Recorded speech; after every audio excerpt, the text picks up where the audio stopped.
Ya, Bapak dan Ibu, saya mendapatkan informasi bahwa peserta yang sudah registrasi untuk sesi siang ini sudah mencapai 105 peserta. Tetapi masih belum bisa join semuanya, tetap sambil menunggu kita akan segera mulai untuk acara ini. Terima kasih yang sudah hadir kali ini. Masih di program donasi 100 hari untuk Indonesia, short online training yang diprakarsai oleh Fakultas Ekonomi dan Bisnis Telkom University. Untuk saat ini, di sini sudah hadir pembicara kita kali ini adalah Ibu Indrawati PhD. Selamat siang, Ibu. Selamat siang Bu Rizky, selamat siang semuanya.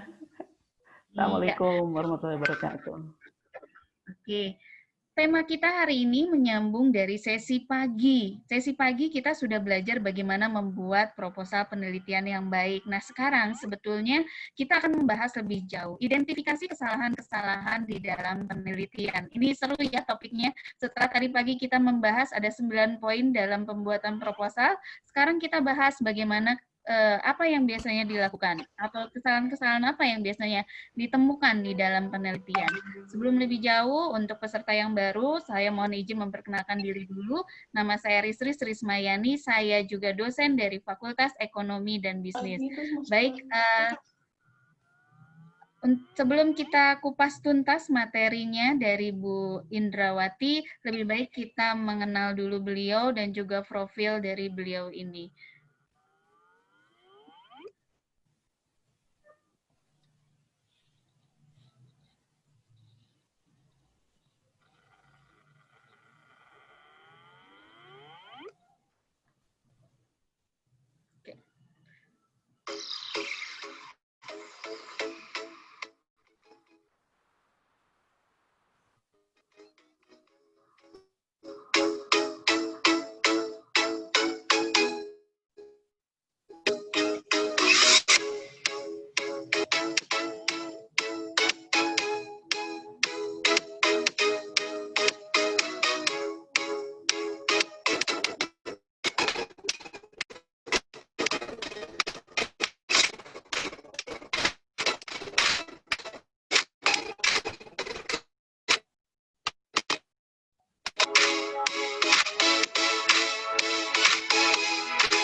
Oke, misalnya saya simpulkan sedikit, beliau ini merupakan dosen tetap dari Prodi Magister Manajemen Telkom University. Tadi seperti yang kita lihat sudah banyak sekali buku yang dihasilkan, ada 7 buku ya, Bu. Terus kemudian juga penelitiannya sudah lebih dari 150 penelitian dan publikasinya tentu saja lebih dari itu, ada 300 publikasi yang sudah diterbitkan.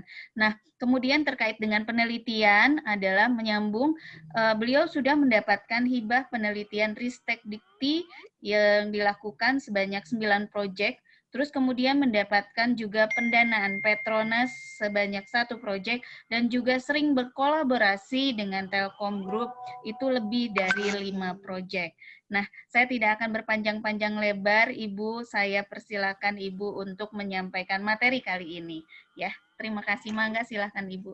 Terima kasih Bu Rizky dan Bapak Ibu semua, izinkan saya untuk men-share ya apa yang kami lakukan.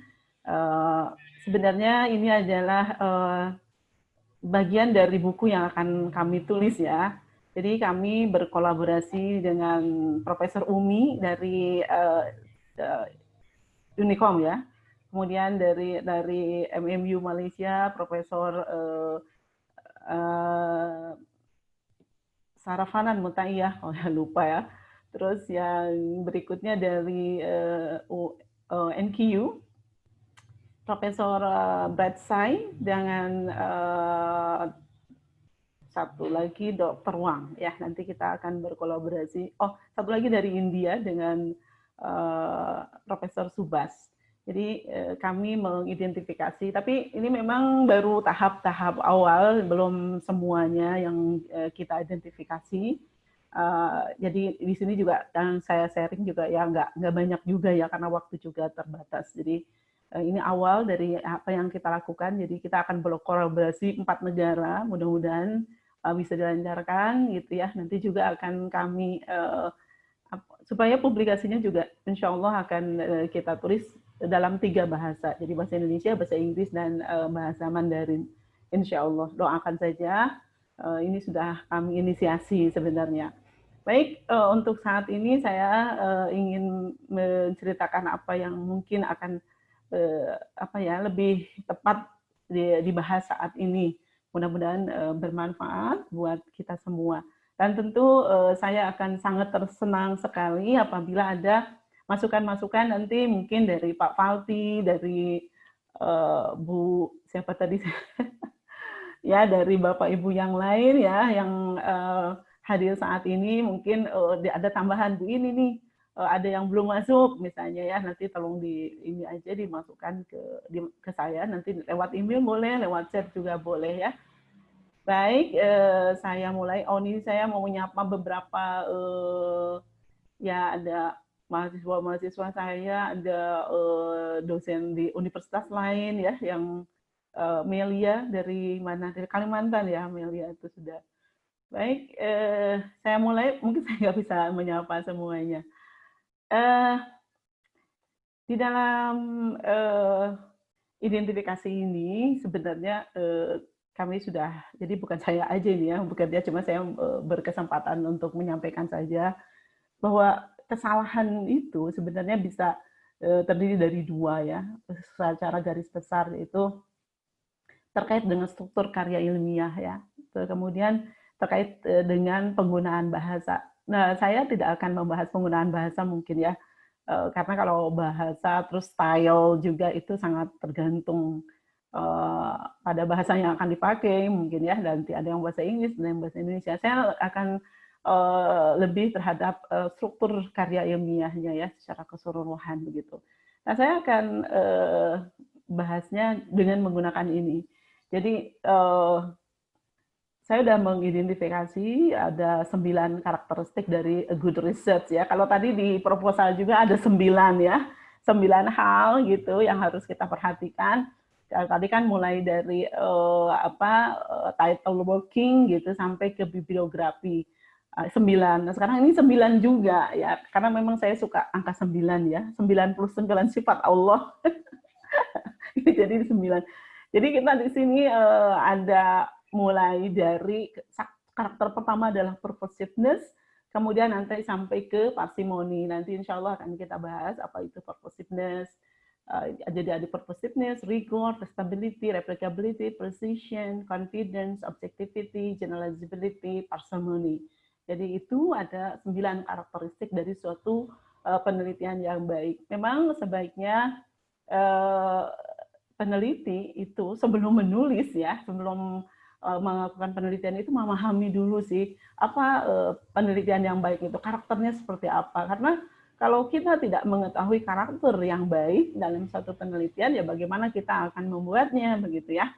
Baik, tapi di sini saya akan di samping yang baik juga ada contoh-contoh yang sering ditemui ya pada saat kami membaca suatu laporan penelitian, baik itu berupa tesis, skripsi, disertasi, proceeding,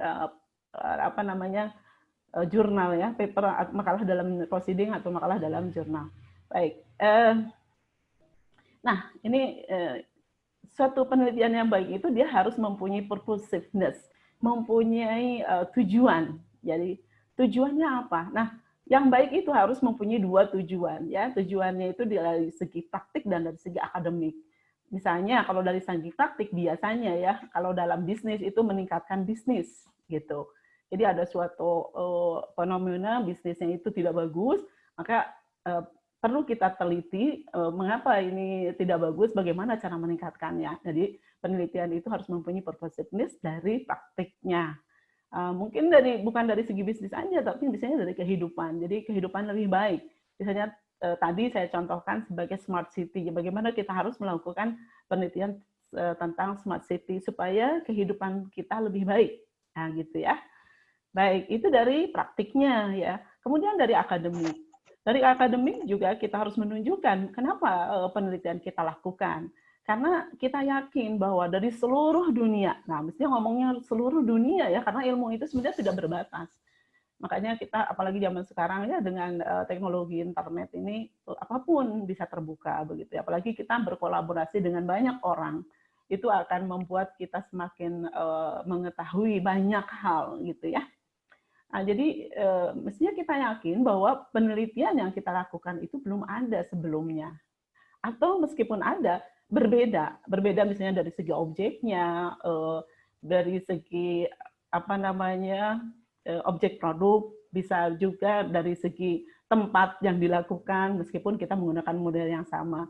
Karena dari hasil penelitian saya bahwa suatu penelitian yang menggunakan metode yang sama, model yang sama akan menghasilkan mungkin menghasilkan hal yang berbeda karena sosioekonomi yang berbeda ya. Nah, itu bisa jadi alasan gitu ya. Nah, yang baik itu kalau misalnya penelitian kita itu bisa memperbaiki model.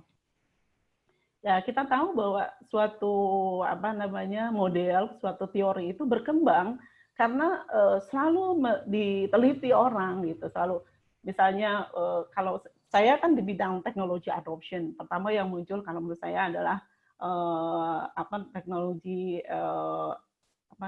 TAM ya. Oh, sebelumnya itu adalah TRA, Theory Reason Action, kemudian Theory Plan Behavior. Nah, kita tahu bahwa Theory Action itu dianggap kurang lengkap, maka muncullah Theory Plan Behavior. Kemudian itu juga kurang lengkap, maka muncullah TAM. Terus gitu ya, nanti saya tunjukkan berikutnya. Sampai muncul ke UTA-UT. Jadi kita harus menunjukkan bahwa penelitian kita itu untuk memperbaiki model. Nah, itu yang lebih bagusnya. Makanya nanti misalnya di penelitiannya ada yang sifatnya itu modified model. Kemudian filling the gap. Misalnya ada sesuatu yang belum dilakukan orang lain gitu, belum ada. Makanya itu kita harus memasukkan itu. Sehingga dari segi akademiknya penelitian kita itu akan ikut menyumbang terhadap bangunan keilmuan gitu ya, kira-kira. Baik. Nah, di apa yang terjadi dalam kesalahan ya yang biasa dilakukan oleh atau kita temukan ya dalam artikel-artikel, baik itu tadi saya katakan di jurnal, skripsi, tesis gitu ya. Pertama adalah tidak ada kejelasan latar belakang masalah. Jadi masalah itu tidak ada data-datanya yang melandasi. Begini, masalah itu kan sebenarnya boleh aja ada gap ya. Tadi kalau yang saya tunjukkan di disertasi saya ada gap antara target number dengan achieve number gitu ya. Itu negatif problem gitu. Tapi bisa juga misalnya ada yang menyebutkan positive problem. Misalnya begini, ada suatu produk yang sangat bagus adoption-nya ya dari masyarakat, dari konsumen. Nah, kita juga ingin tahu kenapa konsumen begitu tertarik mengadopsi suatu produk. Nah, itu bisa. Tapi yang jelas di dalam latar belakang itu, mestinya di dalam latar belakang itu ada data-data yang mendukung kenapa penelitian kita perlu dilakukan. Nah, seringkali ada penelitian yang tidak menunjukkan ini. Nah, ya. Kemudian identifikasi masalah yang tidak didasarkan pada bukti empiris. Nah, ini jadi bukti-buktinya tuh harus ada. Kalau misalnya gini, ada pertanyaan kalau mahasiswa suka, wah Bu, saya nggak punya bukti gitu ya, kurang gitu, atau karena rahasia perusahaan. Lalu bagaimana caranya? Ya kalau begitu Anda melakukan ini aja, preliminary data gathering melalui wawancara gitu. Ada beberapa orang diwawancara, kemudian kita olah begitu ya. Apakah benar mereka mengatakan ada suatu masalah di suatu objek tersebut begitu. Nah, itu harus tetap harus ada yang namanya bukti empiris ya. Terus ini tidak ada dukungan dari praktisi dan akademisi. Nah, kita harus meyakinkan bahwa tema yang kita ambil itu secara praktis ya, secara itu memang diperlukan gitu ya. Misalnya tadi saya katakan kalau ada yang sudah datang dari pagi, saya lihat ada Misalnya gini, pada saat saya meneliti tentang 3G adoption, saya kan bertanya kepada Telkomsel, Indosat, Excel, begitu ya, apakah benar adopsi mereka rendah? Apakah benar kalau demikian penelitian untuk mengetahui alasan-alasan mengapa konsumen tidak mengadopsi itu penting gitu. Nah itu yang harus ini kan. Nah seringkali itu tidak masuk dengan alasan susah menghubungi dengan business player, tapi sebenarnya harus diusahakan. Nah kemudian dari akademisi, tentu dari akademisi ini kita harus melihat bagaimana penelitian kita itu dianggap memang benar-benar bermanfaat. Artinya di sini penelitian kita itu tidak boleh orang mengatakan reinvented the wheel. Jadi reinvented the wheel itu mengulang hal yang sama. Nah, mestinya penelitian itu sesuatu yang baru begitu ya. Ada hal barunya gitu. Nah, bagi yang S1 mungkin ini berat. Tetapi di sini mungkin yang menjadi kebaruannya adalah berbeda tempat, berbeda objek, meskipun secara apa namanya teori, secara model adalah tetap. Gitu. Tapi kalau misalnya kita mau membuat penelitian itu bagus ya mestinya ada apa namanya pengakuan akademisi bahwa ini penting, bahwa ini penting karena akan tadi menambah suatu bangunan ilmu itu menjadi bagus.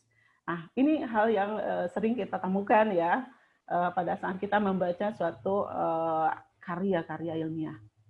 Baik, saya lanjutkan. Nah, kita ada yang kedua adalah rigor. Rigor itu adalah kehati-hatian. Jadi kita sebagai peneliti harus hati-hati. Nah, bagaimana yang disebut hati-hati itu?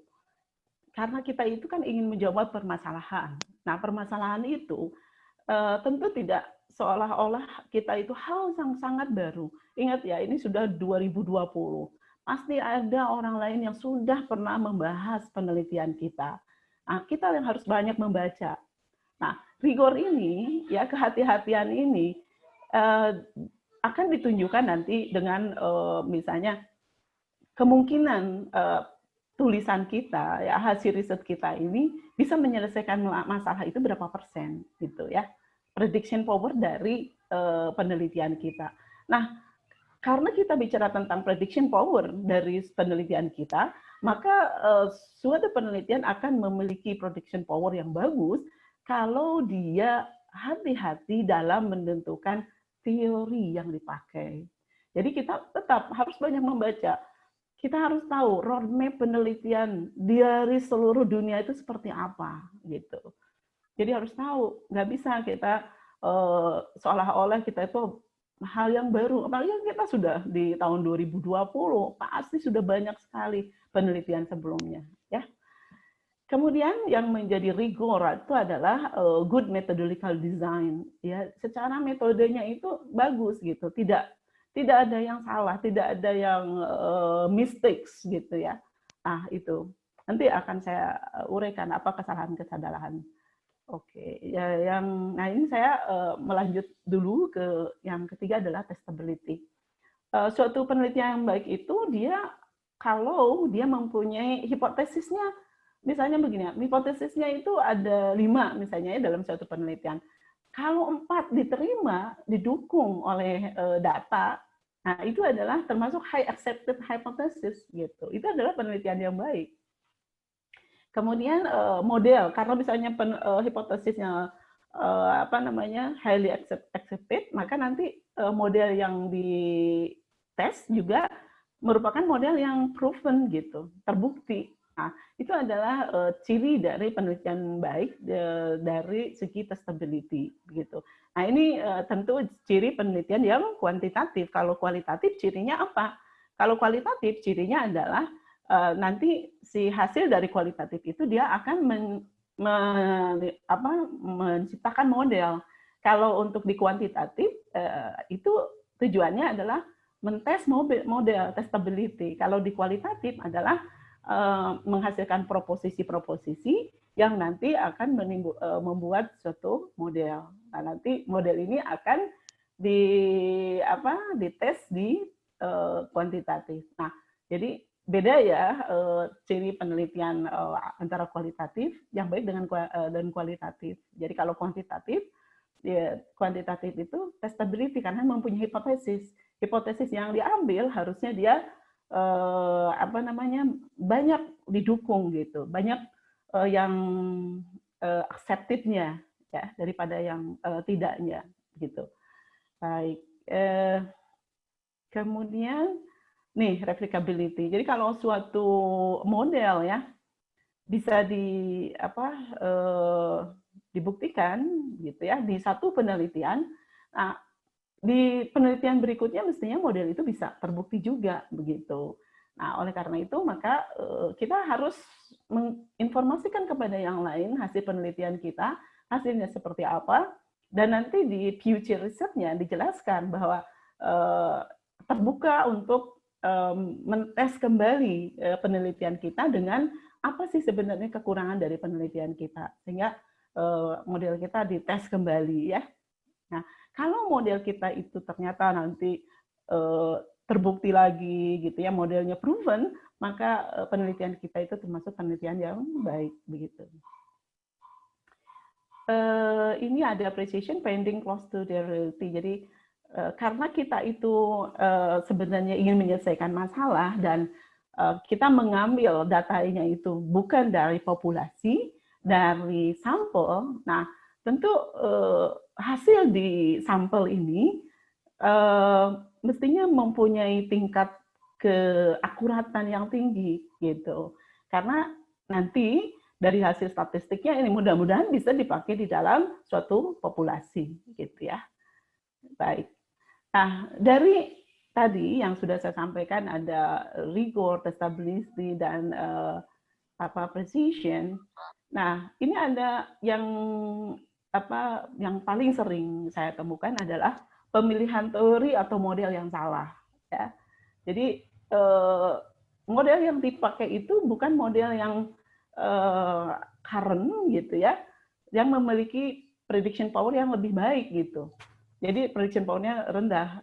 Seperti saya sampaikan tadi bahwa suatu model, suatu teori itu muncul karena teori sebelumnya atau karena model sebelumnya dianggap kurang baik begitu. Misalnya dari segi prediction power-nya atau ada variabel yang menurut peneliti yang baru ini belum masuk begitu ya. Nah, di sini kesalahannya.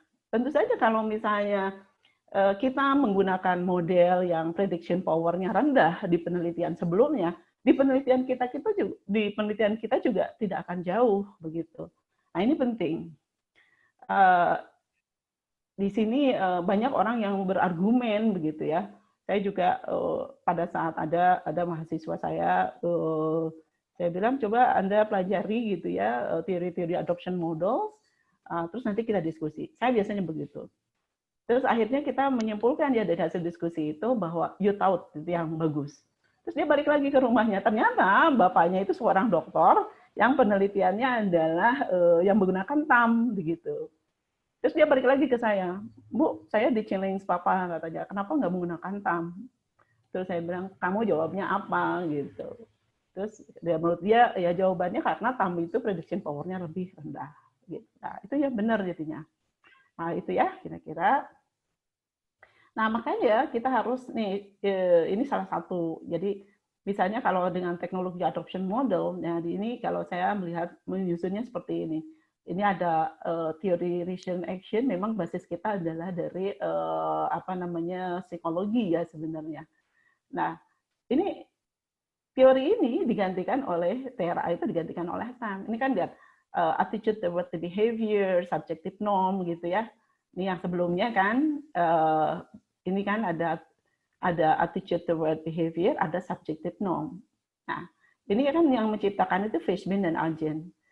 Tetapi ini tahun 1975 gitu ya. Tetapi ini dianggap kurang pas gitu temuan ini, makanya dimunculkan ada perceived behavior control gitu. Jadi seseorang itu akan berintensi melakukan suatu perilaku bukan karena ada attitude toward behavior dan subjective norm, tapi ada sesuatu yang disebut perceived behavioral control. Nah, Jadi itu kenapa kita harus mempelajari seluruh teori yang akan kita pakai, gitu ya. Ini juga di TAM juga muncul. Nah ini kemudian, jadi seluruh ini kita harus mempelajari teori-teori yang menjadi basis penelitian kita. Nah biasanya saya akan meminta mahasiswa itu untuk atau misalnya biasanya kalau saya kan tim ya penelitian biasanya kepada yang junior, nah biasanya junior yang di apa yang harus belajar banyak gitu ya. Biasanya saya meminta mereka membuat matriks gitu ya, matriks mulai dari teori-teori sebelumnya, kemudian bagaimana apa variabel-variabel apa yang masuk gitu ya. Kemudian dari seluruh teori-teori itu apa sih perubahan-perubahannya? Kenapa suatu variabel muncul dan kenapa ada variabel lain yang dihilangkan? Dengan demikian kita akan mempunyai insight gitu ya, teori yang paling pas untuk kita yang kita pakai disesuaikan tentu dengan objek kita gitu ya. Nah makanya kalau dalam di penelitian yang kami lakukan ini biasanya reason choosing misalnya karena ini di UTAUT 2 gitu ya, karena yang paling current itu UTAUT 2 model dan nanti juga ini biasanya kita modifikasi. Kenapa kita modifikasi ya? Karena menurut kami UTAUT 2 itu kan di Amerika oke, tapi di kita dengan misalnya ada produk yang berbeda maka kita modifikasi. Nanti kalau Bapak Ibu mau melihat ya karya-karya kami itu bisa dilihat di indrawati02.wordpress.com. Ada yang sudah kami upload tapi ada yang belum juga. Atau masuk ke ResearchGate ya nanti dicari. Oke. Nah, seringkali si mahasiswa atau peneliti itu tidak menginformasikan mengapa teori itu yang dipakai untuk menyelesaikan masalah. Nah, kalau di saya tuh kami lah ya. Jadi harus bilang bahwa kenapa model ini? Di sini alasannya misalnya the most updated theory in the technology adoption. Nah, kenapa disebut the most updated tadi? Karena kita melihat dari TRA, TPB, TAM, MPCU dan sebagainya sampai kita ke UTA UT2. Kemudian alasan kedua adalah UTI UT2 itu adalah model acceptance theory di dalam consumer context. Nah, ini kebetulan penelitian yang ini adalah tentang GoPay adoption. Nah, kalau kita tahu di UTAUT yang pertama itu adalah di IBM di Amerika, ya, oleh Venkates ceritanya itu. Nah, Venkates itu kan situasinya bukan di konteks consumer, tetapi di konteks organization. Jadi tidak cocok kalau dipakai di meneliti tentang adoption GoPay gitu ya, karena adoption GoPay oleh consumer adalah consumer yang individual bukan organisasi. Tentu karena itu individual pasti ada variabel-variabel yang belum terakomodasi di dalam UTAUT. Nah, gitu ya alasannya. Kemudian alasan ketiga, compared to UTAUT model, this UTA UT2 model produce an improvement in the explanation of behavior intention. Jadi tentu kalau satu tadi karena ada perubahan model itu karena ingin prediction power-nya itu lebih bagus. Nah, memang terbukti bahwa UTA UT2 itu prediction power-nya lebih bagus daripada UTAUT 1. Ini mestinya orangnya itu sama. Venkates dari MIT ya, gitu. Kemudian alasan keempat adalah many previous studies also use UT2 model in terms of technology adoption. Jadi intinya tuh begini, wah sayang ya saya nggak bisa nulis. Jadi saya cursor aja. Jadi kalau dari atas ke bawah itu kita bicara tentang teori perkembangan teori gitu ya, ini perkembangan teori dari TRA, TPB terus sampai ke UTA UT1, terus UTA UT2. Nah, yang di ininya yang apa namanya horizontalnya kita juga harus menampilkan si UTA UT2 ini dipakai di apa saja gitu. Untuk menunjukkan bahwa banyak sekali orang yang sudah pakai.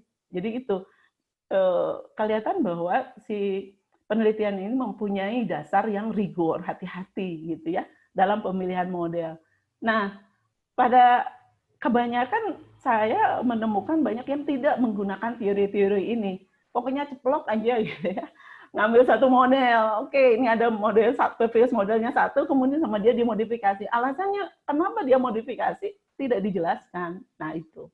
Nah kalau di dalam penelitian, apalagi misalnya kalau Anda menginginkan suatu hibah, mestinya ditunjukkan. Ini termasuk salah satu dari roadmap penelitian. Nah, kebetulan kan saya reviewer dari Ristek Dikti dan juga LL2 Dikti.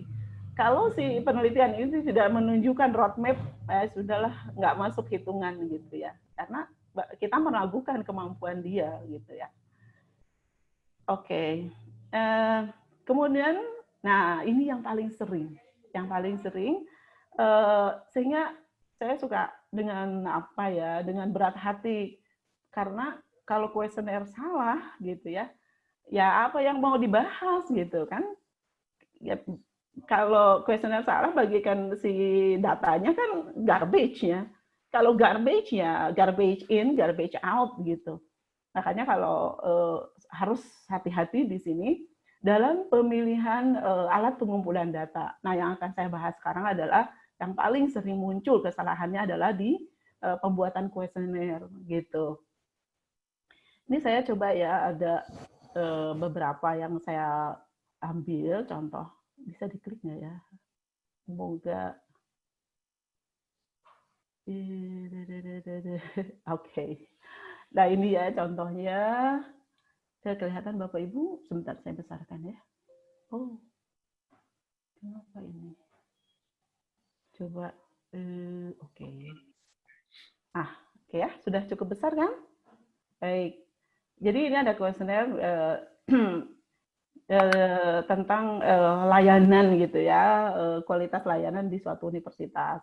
Ini untuk mengukur tingkat kepuasan. Nah, nanti tingkat persepsi itu kan dia mengukurnya dengan sangat tidak setuju nilainya 1, tidak setuju 2, gitu, setuju 3, kurang setuju 4, sangat setuju ya 5. Ini kan mereka nyebutnya seperti itu ya. Kemudian tingkat kepentingannya sangat tidak penting, tidak penting, penting, kurang penting, sangat penting. Oke. Nah, yang akan saya tunjukkan adalah ini. Maaf Bu, tidak kelihatan Bu. Oh, nggak kelihatan? Oh, sorry, berarti. Sebentar. Di mana ya? Oh, ini. Harusnya saya ini. Share dulu. Oh, ya udah kelihatan ya? File yang Ibu buka ya. Sekarang udah kelihatan? Udah, Bu. Aduh maaf, atuh enggak. Dari tadi saya baca prot tidak kelihatan. Saya ulang ya, punten pisan. Perasaan ya. Oke. Nah, ini ulangi lagi ya, Bapak Ibu punten. Jadi ini adalah kuesioner untuk mengukur tingkat kepuasan mahasiswa terhadap suatu layanan universitas gitu. Ini ada tesis yang diuji sama saya yang terpaksa itu depending ya nilainya karena ya itu garbage in garbage out kan ini salah menurut saya ya. Coba Bapak Ibu lihat. Nah ini untuk mengukur tingkat persepsi kan ini dia menggunakan sangat setuju, tidak setuju, setuju gitu ya, kurang setuju, ini sangat setuju. Terus tingkat kepentingannya sangat tidak penting, penting, kurang penting. Oke, seperti biasa lah ya ini. Oke, kita bawa ke item kuesioner ya. Nah, kita bawa ke bawah. Nah, ini adalah kuesioner untuk mengukur academic advising. Nah, ini kan tingkat persepsi dan ini tingkat kepentingan. Ini kan mengukur konsepnya adalah tingkat kepuasan itu perbandingan antara performance ya dibanding dengan ekspektasi. Jadi kalau performance-nya lebih tinggi dibandingkan dengan ekspektasinya maka dia akan puas, gitu kan ya konsepnya. Baik, kita lihat di sini. Ini misalnya untuk mengukur tingkat persepsi. Nih, kemudahan dosen wali untuk ditemui mahasiswa. Oke, tingkat persepsinya apa nih? Kan ini kan tidak menunjukkan kualitas sebenarnya. Kan? Kalau tingkat kepentingan, iya, misalnya kemudahan dosen wali untuk ditemui mahasiswa, ya sangat penting ya. Ini kan kualitas tingkat kemudahan. Tapi apakah mudah? Mestinya dosen wali mudah ditemui, itu pernyataannya, ya kan? Jadi ini salah gitu. Terus misalnya gini, pemahaman dosen wali terhadap persyaratan-persyaratan pengambilan mata kuliah apa? Kalau tingkat kepentingan yes, tapi kalau tingkat kepersepsi apa? Kan tidak ada yang dinilai pemahaman dosen wali terhadap persyaratan-persyaratan pengambilan. Pemahamannya apa? baik, tidak baik, gitu. Mestinya kan pemahaman dosen wali terhadap persyaratan pengambilan mata kuliah sangat baik misalnya, atau baik, baru di sini sangat setuju, tidak setuju, gitu. Nah, itu menjadi suatu kesalahan. Kemudian ini juga ada yang double barrel, kan nggak boleh ya dalam suatu kuesioner, dalam item kuesioner itu double barrel.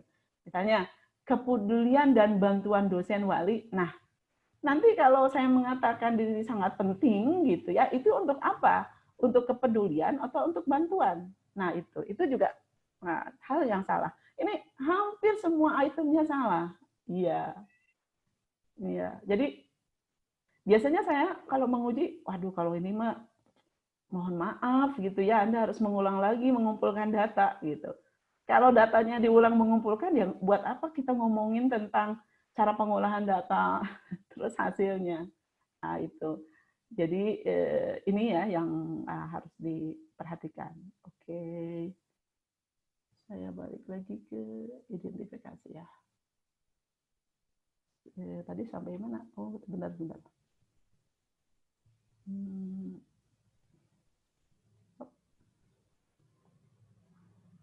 Ini ya. Ada juga yang kuesionernya itu salah. Itu karena begini. Biasanya kan kita itu akan menguji satu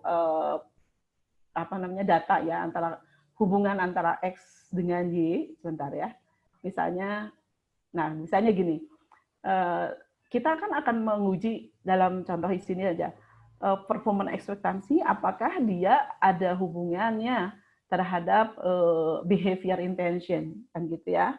Jadi item untuk bertanya di performance ekspektasi mestinya tidak terkait dengan behavior intention, karena secara statistik nanti akan kita hubungkannya.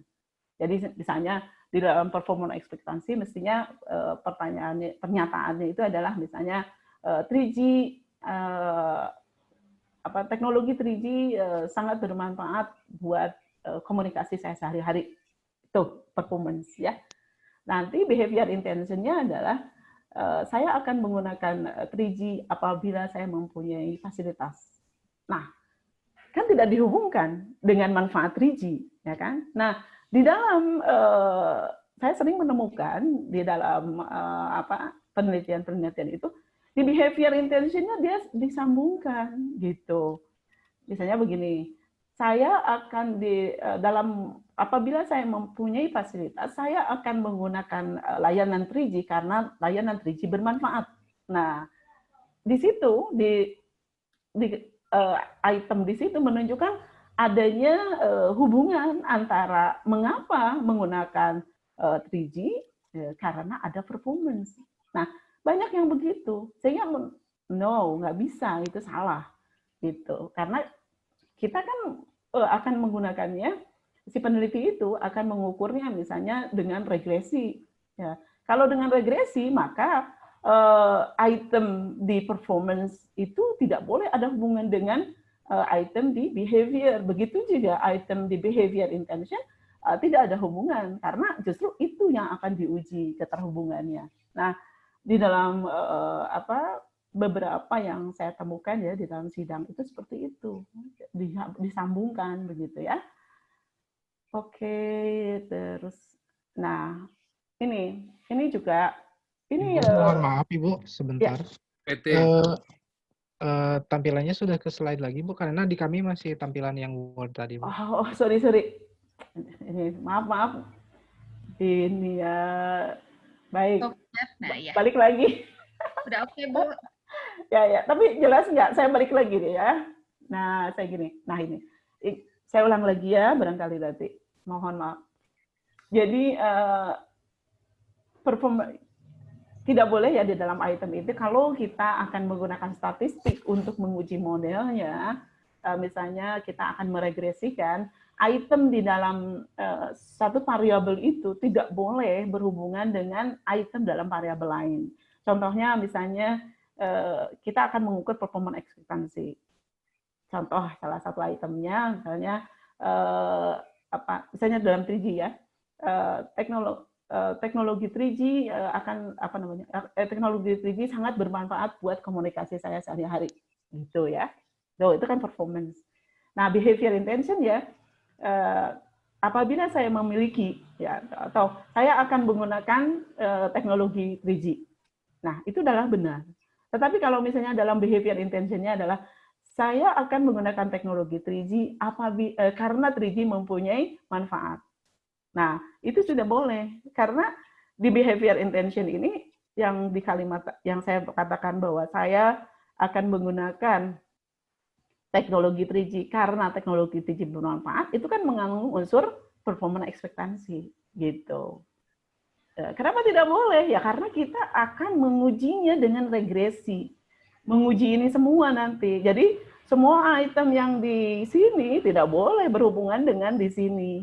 Yang di behavior intention. Begitu juga behavior intention tidak boleh berhubungan dengan use behavior item-itemnya. Gitu. Karena kita mau menguji model itu dengan menggunakan alat statistik. Misalnya dengan regresi tadi. Multiple regression ya. Boleh dengan Lisrel, Amos, SmartTLS, boleh-boleh aja sih. Tuh ya, baik. Itu kesalahan yang sering muncul. Nah, kesalahan berikutnya, ini sepertinya secara teori benar gitu. Karena ini model ini sebenarnya diambil dari jurnal yang terindeks bagus, terindeks Scopus. Jadi kita harus hati-hati melihat jurnal gitu ya. Makalah di dalam satu jurnal. Belum tentu yang terindeks Scopus juga dia tidak mengandung kesalahan gitu ya. Oke. Nah, di sini ini saya ambil dari dari tesis yang sebenarnya dia mensitasi dari jurnal ya yang terindeks Scopus. Saya nggak usah menyebutkan jurnalnya ya, nggak enak. Nah, judulnya adalah Antecedent Sikap Adopsi Nasabah Produk Rekening Ponsel dan konsekuensinya terhadap minat berlangganan gitu. Jadi adopsi nasabah untuk minat berlangganan ini intention ya. Oke. Ini secara teori oke lah, ada word of mouth, ada trust, social norm, usefulness. Ini sebenarnya berbasisnya TAM ya. Coba. Ini usefulness is of use ini TAM ya. Kalau tadi kita lihat di ini dari apa yang sebelumnya. Nah, yang menjadi masalah adalah begini. Dia kan baru intention to use, oke? Intention to use. Jadi word of mouth-nya itu adalah word of mouth dari eksternal. Bukan dari internal, gitu. Nah, permasalahannya dia si mahasiswa ini dan si jurnal tadi wording, item-item kuesionernya itu seolah-olah itemnya itu dari internal, gitu. Nggak bisa begitu, gitu. Karena apa? Misalnya gini, saya akan merekomendasikan produk ini ke teman saya. Itu kan word of mouth, ya. Nah, bagaimana dia akan merekomendasikan? Dia aja baru sebatas intention, gitu loh. Masuk akal nggak? Mestinya word of mouth di sini adalah eksternal, dari luar gitu. Jadi kata-katanya. Ya, dia kan justru dengan kata-kata, dengan adanya positive word of mouth, dia akan mempengaruhi behavior dia untuk menggunakan suatu produk begitu ya. Ya, jadi bukan dibalik karena dia menyebarkan. Nah, word of mouth-nya dari mana? Dari eksternal, bukan dari dirinya sendiri ya. Itu jadi kesalahan itu seperti itu. Jadi pesan saya adalah kita dalam memahami suatu model juga kita harus melihat si responden itu posisinya ada di mana gitu ya. Oke. Nah ini tadi yang word of mouth-nya nih. Saya akan menyampaikan tentang kekuatan rekening ponsel kepada orang-orang yang saya kenal. Nah, merekomendasikan, bagaimana dia merekomendasikan padahal diukurnya adalah baru behavior intention. Kalau pernyataan tadi, ya itu mengukurnya tuh di sininya nih. Setelah behavior intention, use behavior dia gunakan, baru dia satisfied. Setelah satisfied, baru dia loyal.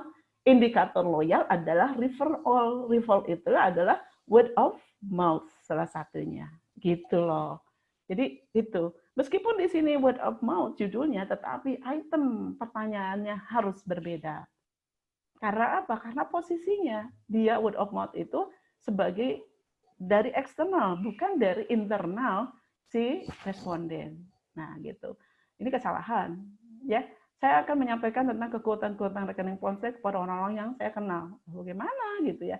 Saya akan menyampaikan bahwa rekening ponsel cukup positif. Nah, dia baru intention to use kok, ya.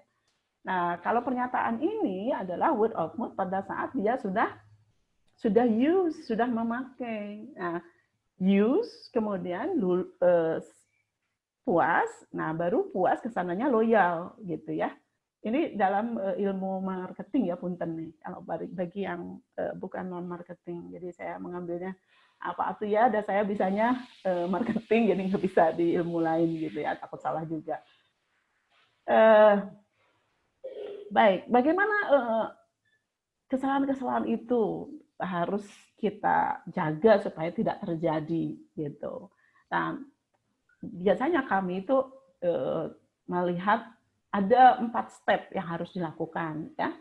Ini pernah juga ada beberapa dosen yang kenapa ini harus dilakukan? Oke, saya jelaskan ya di sini. Pertama, kita itu harus melakukan yang namanya content validity gitu. Jadi secara konten, apakah item-item itu benar-benar mengukur variabel yang akan kita pakai gitu ya. Jadi sebaiknya ya kita itu harus melihat item-item sebelumnya di sini ya. Author adapted and modified the questionnaire item from previous studies gitu. Jadi kita harus melihat, kan kita modelnya aja dilihat dari model-model sebelumnya. Apalagi kuesionernya, item-item kuesionernya harusnya dilihat dari sebelumnya juga gitu. Pada saat saya membuat disertasi itu, pembimbing bilang jangan Anda membuat item sendiri ya, sudah pakai yang ada gitu. Itulah karena fungsinya adalah untuk menjamin content validity. Nah ini biasanya saya sebentar ya. Nah ini. Biasanya di operasionalisasi variabel saya tunjukkan dulu ya. Saya minta biasanya membuat ini gitu ya. Nah, oke, sebentar saya takutnya ini belum share dulu ya. Ya, oke. Nah, ini baik. Nah, biasanya untuk mencegah itu kita membuat operasionalisasi variabel tabel ya, tabel operasionalisasi variabel. Jadi ya, tentu kita misalnya kalau saya mengambil modelnya dari Youtout, oke, kita lihat misalnya Youtout dari mana? Oke, aslinya dari Venkates, gitu. Judulnya ini. Saya biasanya bikin matriks seperti ini ya. Terus dari model itu kan muncul tuh performance ekspektansi kan tadi ya, performance ekspektansi. Kita harus tahu apa sih definisi dari performance ekspektansi. Nah ini definisinya, oke.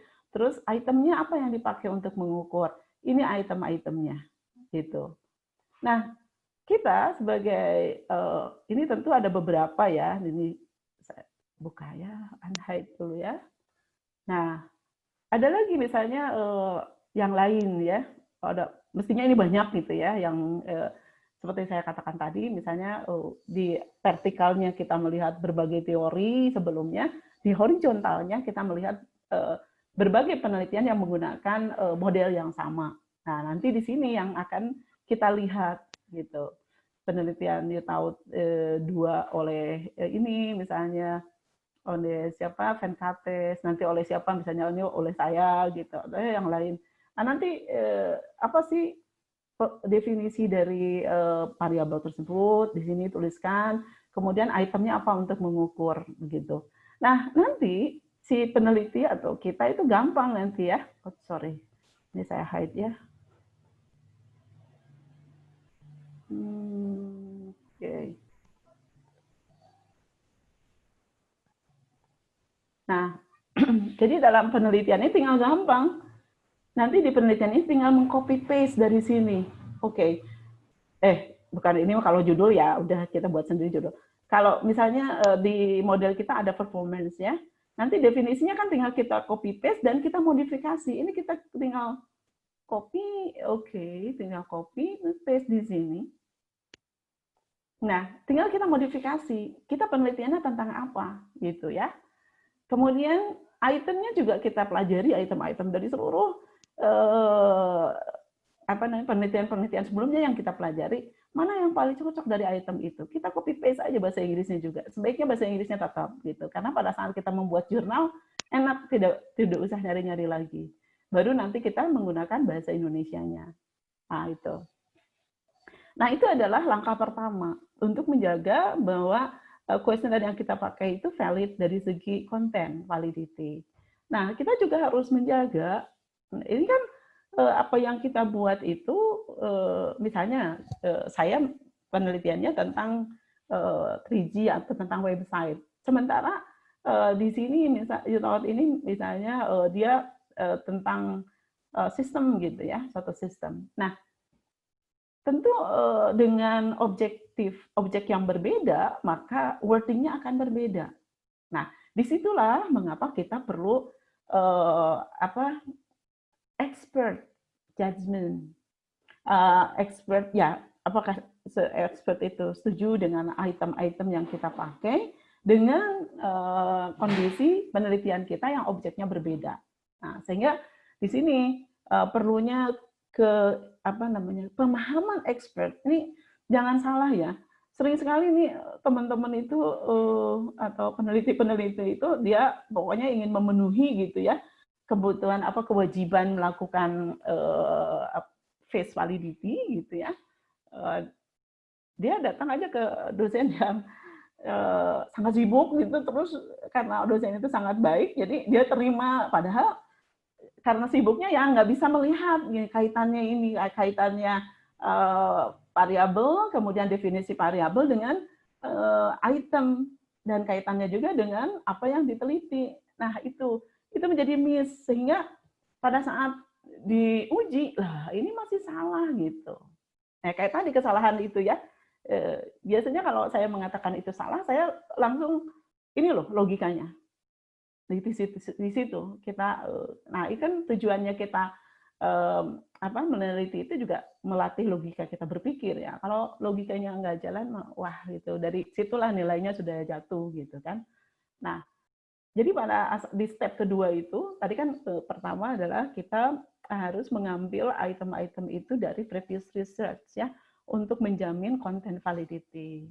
Nah, kemudian dari kita juga melihat dari meminta bantuan dari ahli ya, ahli-ahli, bisalah dosen-dosen begitu ya, dosen-dosen yang misalnya kalau dosen marketing ya penelitian tentang marketing ya dosen-dosennya dosen marketing, atau enggak dosen marketing juga, tapi beliau adalah sangat sering begitu ya melakukan penelitian, sehingga kemampuan daya analisis kritisnya jalan gitu. Ibu mungkin sudah menerangkan ke slide lagi ya? Belum, masih di situ. Oke, saya balik ke slide ya Bu ya. Enggak, takutnya soalnya tadi udah berbicara tentang expert validity gitu. Ya, baik, saya balik lagi. Ya, ini ya. Nah, balik lagi sekarang. Nih, expert validity. Tadi saya cerita, kenapa? Karena di expert validity itu bukan hanya, expert itu jangan asal gitu loh Bu Risnis. Kadang-kadang kan, oh iya, dilihat-lihat. Padahal, kalau saya diminta menjadi expert validity, saya minta ke mahasiswa itu, tolong tunjukkan kepada saya modelnya itu dari mana saja. Kenapa Anda memilih itu? Oh, biasanya. Terus saya minta, coba Anda buat matriks operasionalisasi variabel. Gitu. Karena saya tidak mau nanti misalnya ini udah lewat buiin nih expert validity-nya, pas dari sidang masih salah, aduh bahaya ya, malu saya. Aduh, bukannya Bu Lisnis dan Bapak Ibu semua, bukannya kita menolong orang, malah menjerumuskan orang begitu. Jadi saya lebih baik kalau misalnya kehati-hatian saya biasanya begitu. Jadi tapi biasanya mahasiswa pada mental tuh, pada nggak mau. Habis disuruh itu terus dibikin matriks seperti itu gitu. Tapi kalau bimbingan saya mungkin mau nggak mau harus dilakukan, kalau enggak saya nggak mau jalan gitu. Nah, itu adalah expert validity ya. Jadi si expertnya melihat. Dan sebenarnya kalau Anda sudah hati-hati banget ya memilih gitu ya, nanti si expertnya juga enak. Oh ya ini benar, oh ya ini. Jadi cepat prosesnya. Ya. Oke. Nah, yang ketiga adalah readability test itu. Jadi si kuesioner yang tadi udah sama si expert itu sudah sudah dinilai begitu ya. Oke, ada perbaikan-perbaikan kita perbaiki gitu, kita lapor lagi, oh ini sudah diperbaiki. Nah, baru kita masuk misalnya biasanya kan kita membuatnya di dalam Google Docs, terus dimasukkan ke ada linknya, terus linknya bisa dibuka di di device kita, apakah di handphone atau kalau saya sih lebih suka di tabs gitu ya. Nanti saya minta mereka untuk membaca, misalnya tolong dibaca ya, tolong diisi kuesioner ini begitu. Nah, biasanya saya akan memperhatikan mimik muka begitu. Jadi readability test itu jangan hanya pengakuan, oh ya saya bisa ngerti.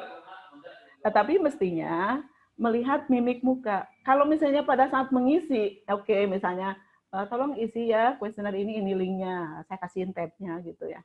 Nah, terus dia masih, dia tidak bertanya aja dengan mengeritkan dahi begitu ya, itu menunjukkan bahwa kuesioner kita itu tidak mudah untuk diisi, tidak mudah dipahami. Nah, itu yang namanya readability test.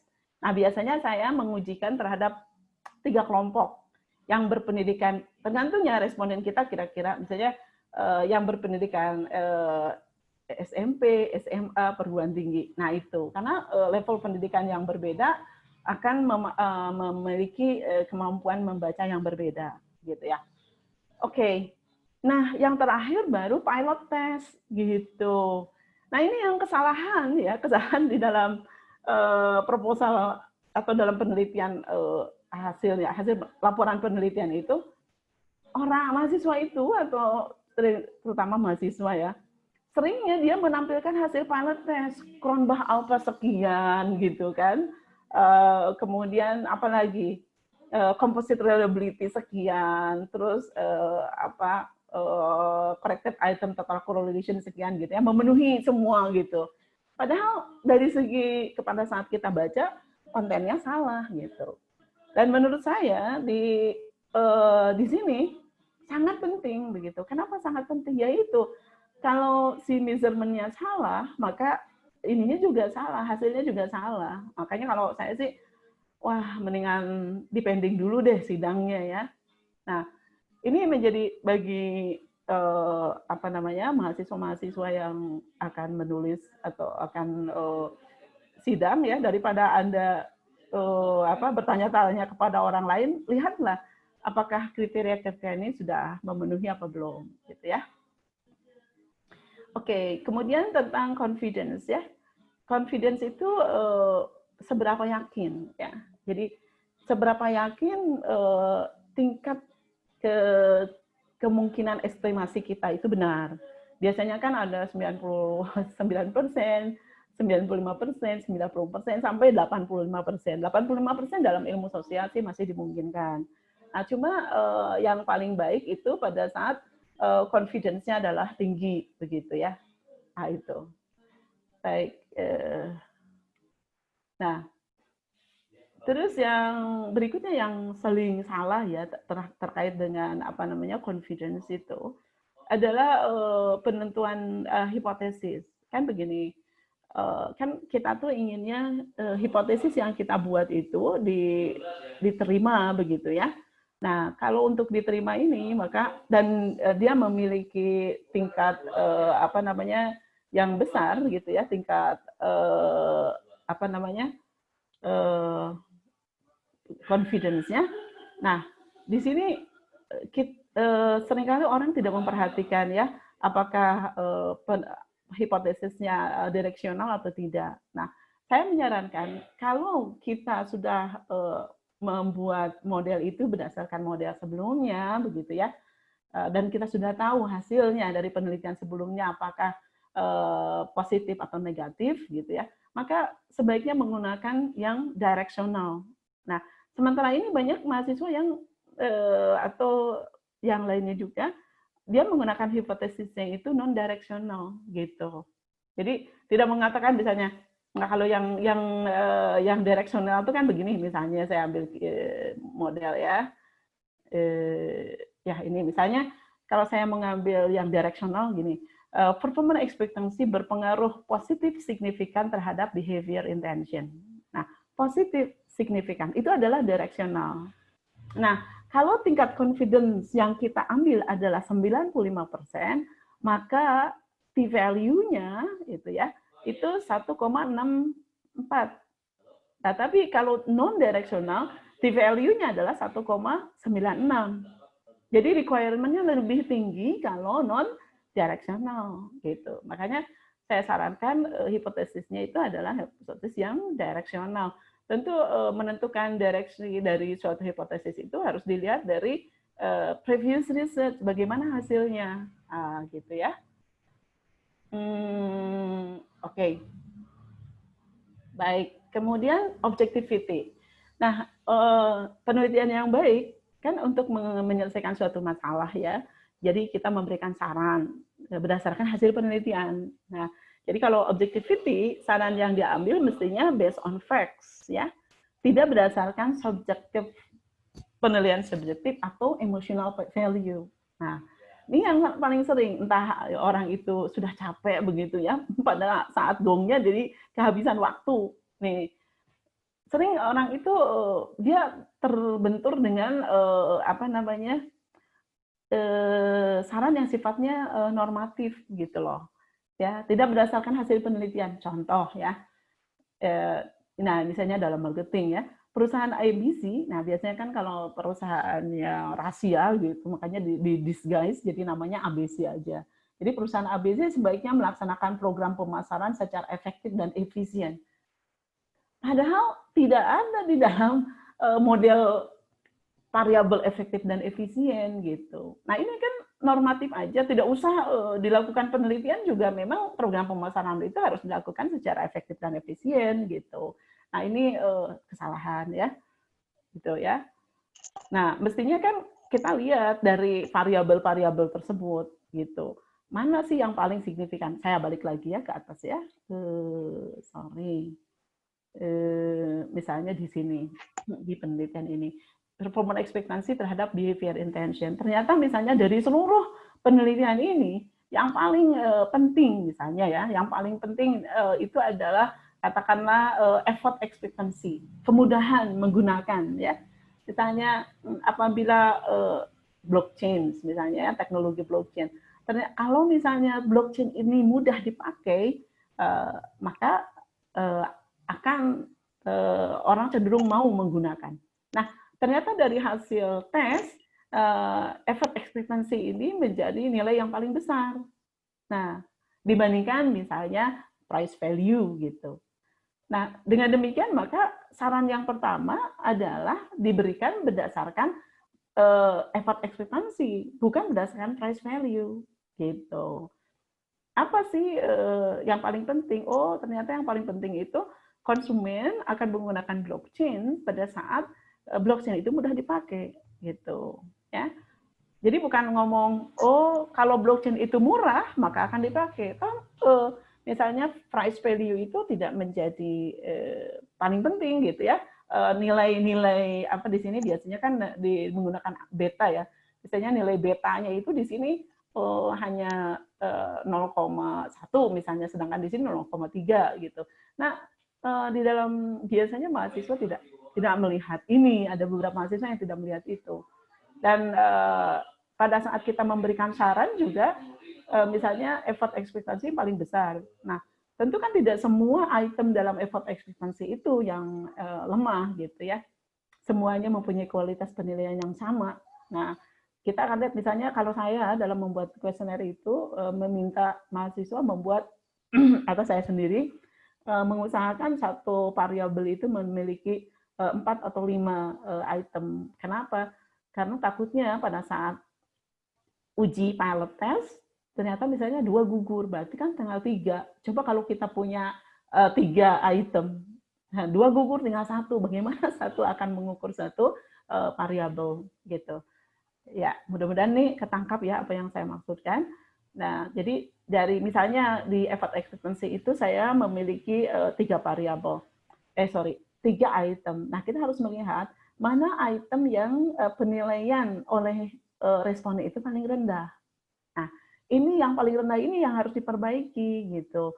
Kenapa ya? Karena effort expectancy itu berpengaruh paling besar terhadap kemungkinan orang menggunakan misalnya blockchain gitu ya. Oke, itu kemudian nah, generalizability ya, ya ini the applicability of the research finding in one organization setting to other setting, atau the findings can be applied in population. Nah, ini yang di saya juga susah ya, ini generalizability ini terpenuhi gitu. Kenapa susah terpenuhi? Karena begini, kalau kita ingin memiliki penelitian yang bisa digeneralisir, maka penelitian kita yang berdasarkan sampel itu, pengambilan sampelnya harus random. Nah, tahu ya random ya. Jadi random itu semua anggota populasi mempunyai kesempatan yang sama untuk dipilih gitu. Nah, bagaimana caranya? Ya kita harus mempunyai sampling frame. Nah, ini sampling frame ya. Jadi kita harus mempunyai daftar si A, si B, si C gitu loh. Nah, seperti kita arisan lah, arisan. Kan dalam arisan semua orang mempunyai kesempatan sama untuk dipilih gitu. Nah, untuk mempunyai kesempatan yang sama untuk dipilih, nama orang itu kan harus dimasukkan dalam kocokan. Nah, itu akan bisa terjadi apabila kita memiliki sampling frame. Nah, begitu. Nah, di penelitian marketing susah ya untuk mendapatkan sampling frame. Misalnya gini, saya bicara tentang 3G adoption ya yang tadi pagi kita bahas. Saya meneliti tentang pendapat konsumennya Telkomsel, Excel, Indosat ya tentang 3G. Nah, kalau saya ingin memiliki sampling frame, berarti kan saya harus punya daftar nama pengguna Telkomsel, daftar nama pengguna Excel, daftar nama pengguna Indosat. Mana mungkin perusahaan-perusahaan itu mengirimkan kepada saya, itu kan rahasia mereka gitu. Makanya di dalam riset marketing seperti yang saya lakukan, probability itu sangat susah ya, sangat susah untuk dilakukan gitu. Oke, tidak apa-apa kalau misalnya dari 9 1 gugur. Tetapi tetap kita harus menguatkan ya. Oke lah, penelitian kita tidak secara random gitu ya. Tidak bisa sehingga tidak bisa digeneralisir. Tetapi paling tidak, nah struktur respondennya mestinya mengikuti struktur populasi itu. Nah, pada kenyataannya ini tidak menjadi perhatian peneliti gitu ya. Dia hanya mengakui bahwa penelitiannya memang non probability sampling gitu. Mestinya tidak sampai di situ. Mestinya gini, oke, penelitian ini tidak berdasarkan probability sampling, tetapi mempunyai kesempatan untuk memiliki digunakan di dalam populasi karena struktur ya, karena struktur responden itu yang disampel menyerupai struktur responden di dalam populasi gitu ya. Oke, yang terakhir, nah alhamdulillah ya, yang terakhir, simplicity in explaining the phenomena of problem ya, simplicity in generating solution to the problem. Nah itu parsimony ya. Sederhana. Jadi penelitian yang bagus itu nggak yang complicated sebenarnya. Yang sederhana aja tapi menyelesaikan masalah begitu. Biasanya praktisi yang di bisnis itu mereka banyak sekali yang ingin diselesaikan sehingga sangat kompleks gitu. Nah, ini akhirnya biasanya dalam hasil kita diskusi si penelitian itu diurai, si masalah itu diurai, bukan masalah ya, si fenomena itu diurai sehingga kita kelompok-kelompokkan. Akhirnya misalnya tema yang diajukan oleh seorang mahasiswa itu malah bisa diselesaikan oleh 10 orang mahasiswa gitu. Nah itu ya, jadi di sini ada contoh lah ya. Nah penelitian yang baik itu tidak yang kompleks ya, mestinya yang sederhana. Ini contoh ya. Jadi misalnya untuk meningkatkan keinginan konsumen untuk menggunakan 3G itu, kita melakukan penelitian. Si A misalnya dia menggunakan 4 variabel, tetapi prediction power-nya 45% gitu. Sedangkan si B dia menggunakan 7 variabel, tapi prediction power-nya 50%. Bagus yang mana sih? Ya, ingat ya, variabel itu kalau kita diterjemahkan ke dalam effort perusahaan, pasti kan dia menjadi cost kan, cost. Jadi misalnya kalau dengan 4 variabel itu bisa mendorong memotivasi 45%, kenapa kita harus menggunakan 7 variabel yang memotivasi 50%. Jadi kalau menurut saya ya lebih baik kita memilih yang 4 variabel tapi bisa menciptakan 45%. Itulah intinya ya, untuk gambaran bahwa kompleksnya suatu penelitian itu lebih baik yang simple gitu, bukan yang kompleksitas yang banyak gitu ya, yang sehingga akan menghasilkan atau menyebabkan cost di dalam penyelesaian masalah gitu.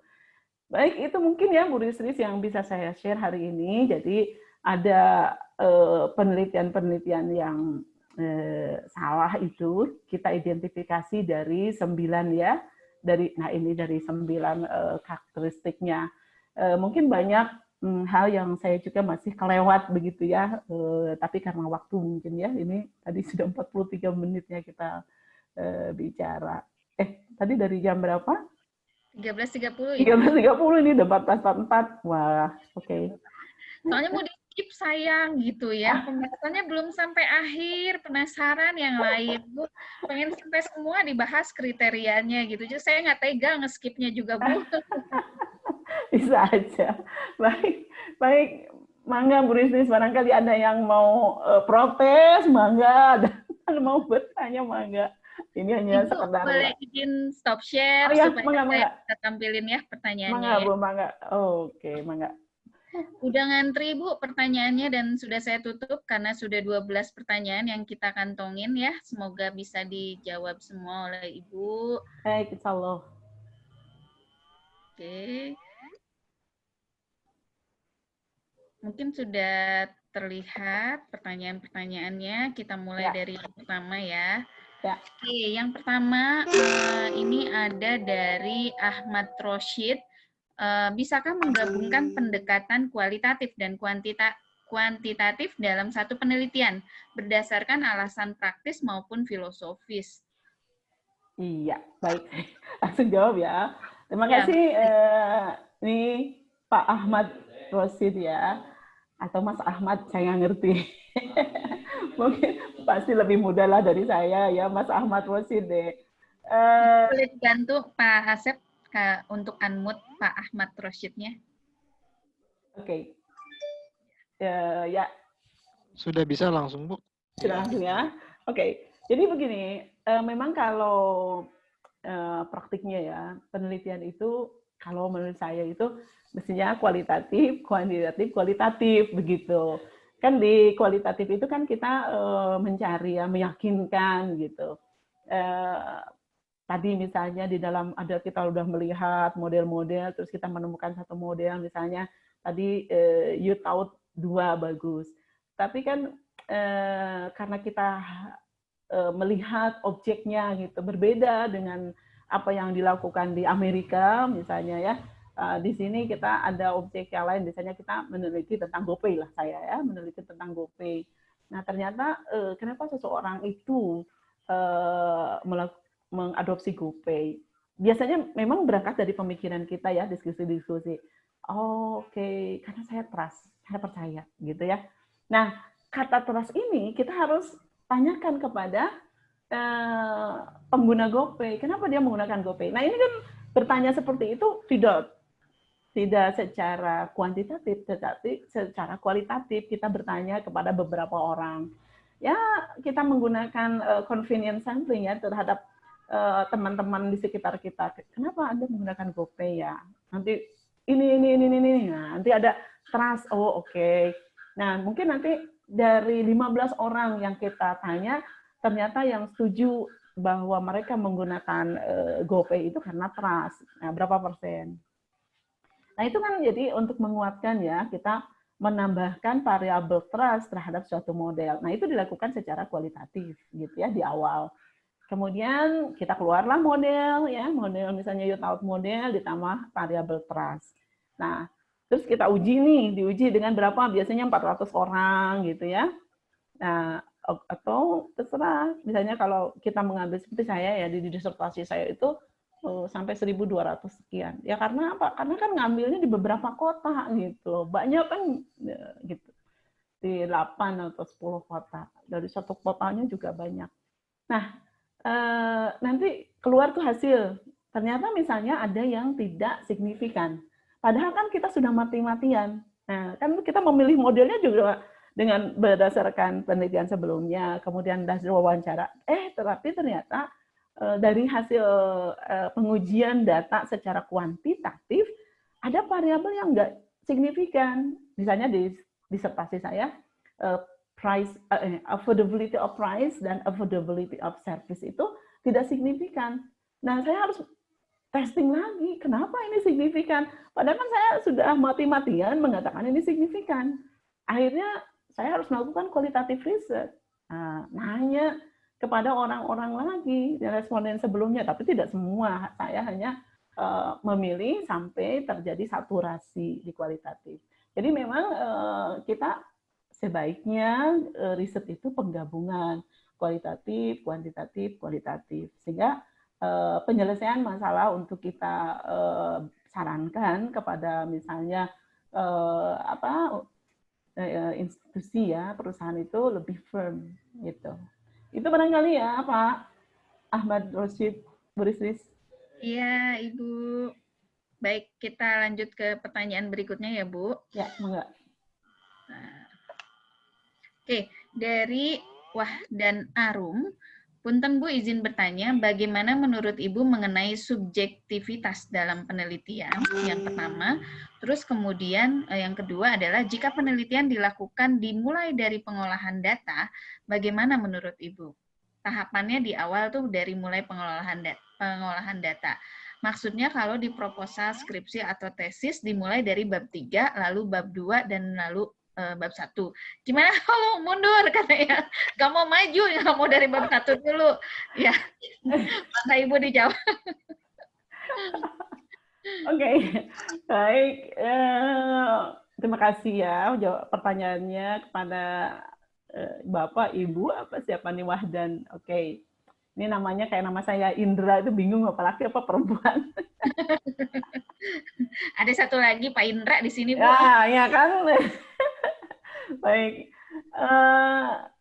Subjektivitas dalam penelitian itu harus dihindarkan ya kalau kuantitatif, tapi kualitatif sebenarnya justru subjektivitas akan muncul ya karena bagaimana pendapat mereka secara subjektif. Nah, tetapi pendapat subjektivitas ini harus mencapai satu untuk mengambil kesimpulannya itu mencapai sesuatu yang namanya saturasi. Jadi dari subjektivitas itu menjadi ada sesuatu yang kolektivitas karena kan nanti akan membentuk satu proposisi gitu. Nah, kayak tadi misalnya saya ingin mengetahui apakah benar trust itu harus dimasukkan dalam satu model penelitian saya, gitu ya. Nah, saya kan bertanya tuh terhadap misalnya 15 orang gitu ya.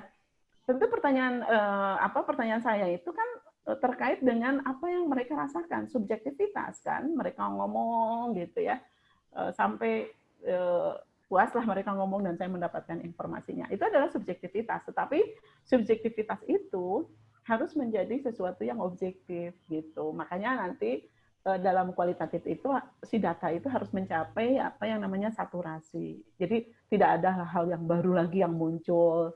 Terus nanti kalau saya sih ya dalam pemodelan mengambil satu proposisi mayoritas orang itu ada sentimen analisisnya ya. Mayoritas orang itu setuju, maka layaklah satu variabel itu masuk.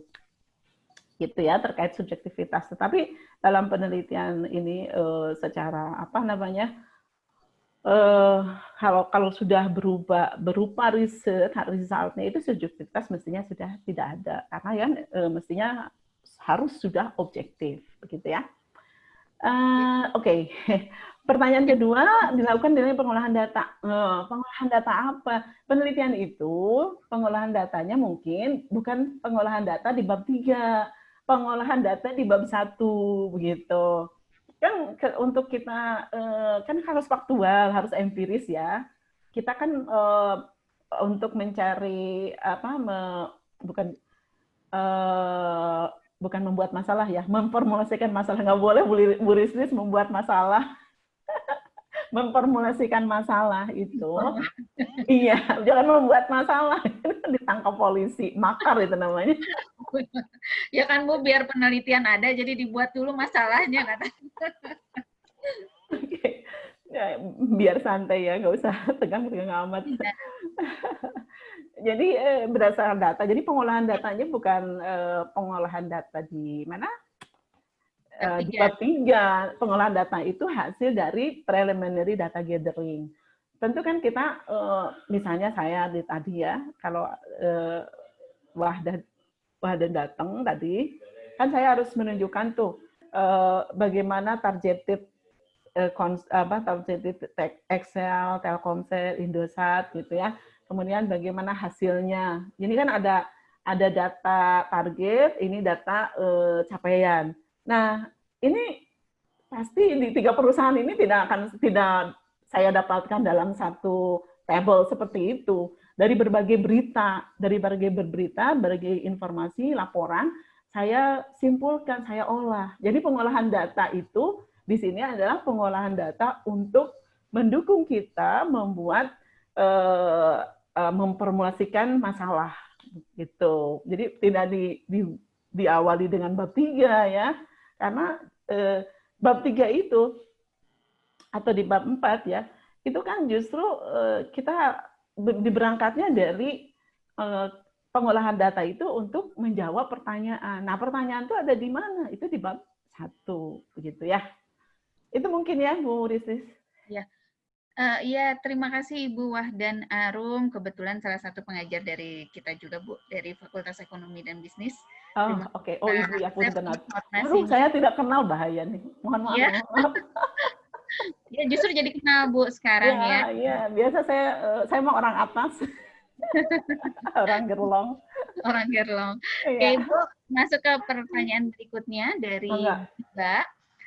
Ada 2 pertanyaan. Nomor 1 berkaitan dengan self-plagiarisme. Jika saya membuat tesis yang merupakan kelanjutan dari skripsi dahulu, apakah boleh itu terjadi jika kesamaannya mencapai 80%?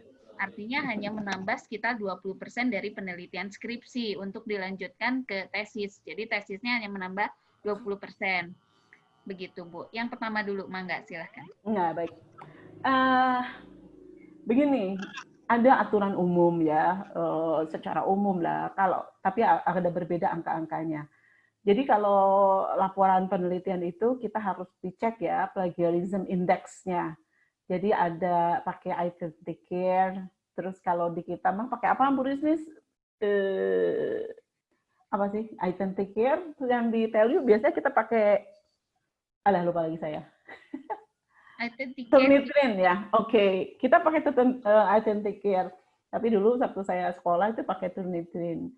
Nah itu kalau Ristek Dikti ya, itu tidak boleh similarity index itu lebih dari 20%.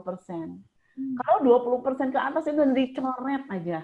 Nah, kebetulan kan saya reviewer Ristek Dikti. Nggak boleh itu, dibuang itu kalau 20% lebih gitu. Nah, bagaimana ini tesis? Gitu.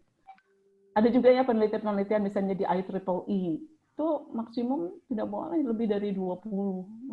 Mereka membuang, tidak menerima paper kita biasanya gitu ya. Ada juga yang 25%. Nah, jadi apalagi ini 80% nggak bisa kalau menurut saya ya. Ini saya nggak tahu misalnya ini di mana, di tell you pasti nggak boleh ini 80%, karena bagaimana kita akan bisa apa namanya menghindari yang namanya similarity index ya. Similarity index itu boleh terhadap karya sendiri, terhadap karya orang lain, harus berbeda.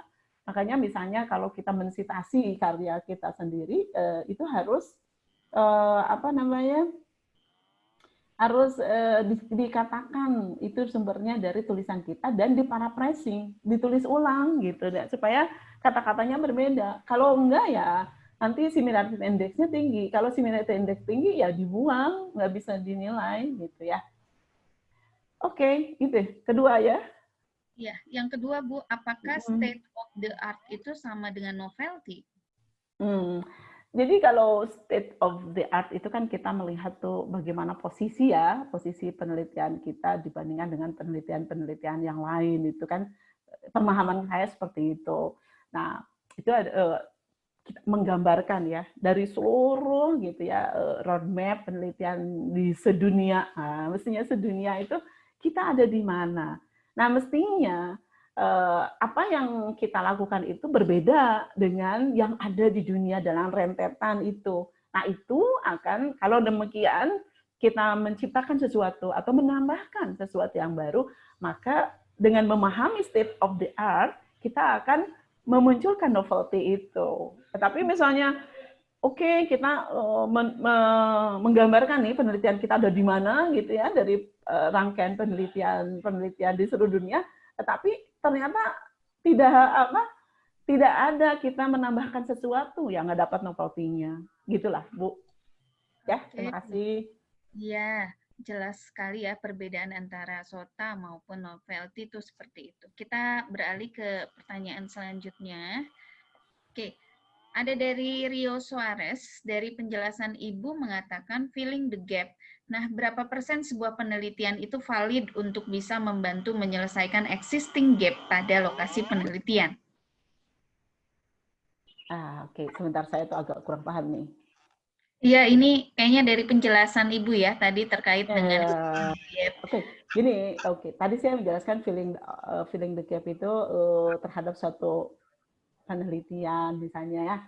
Misalnya gini, di dalam teknologi adoption misalnya di UTAUT itu tidak ada variable trust. Maka saya memasukkan variable trust. Nah, variable trust itu menjadi filling the gap.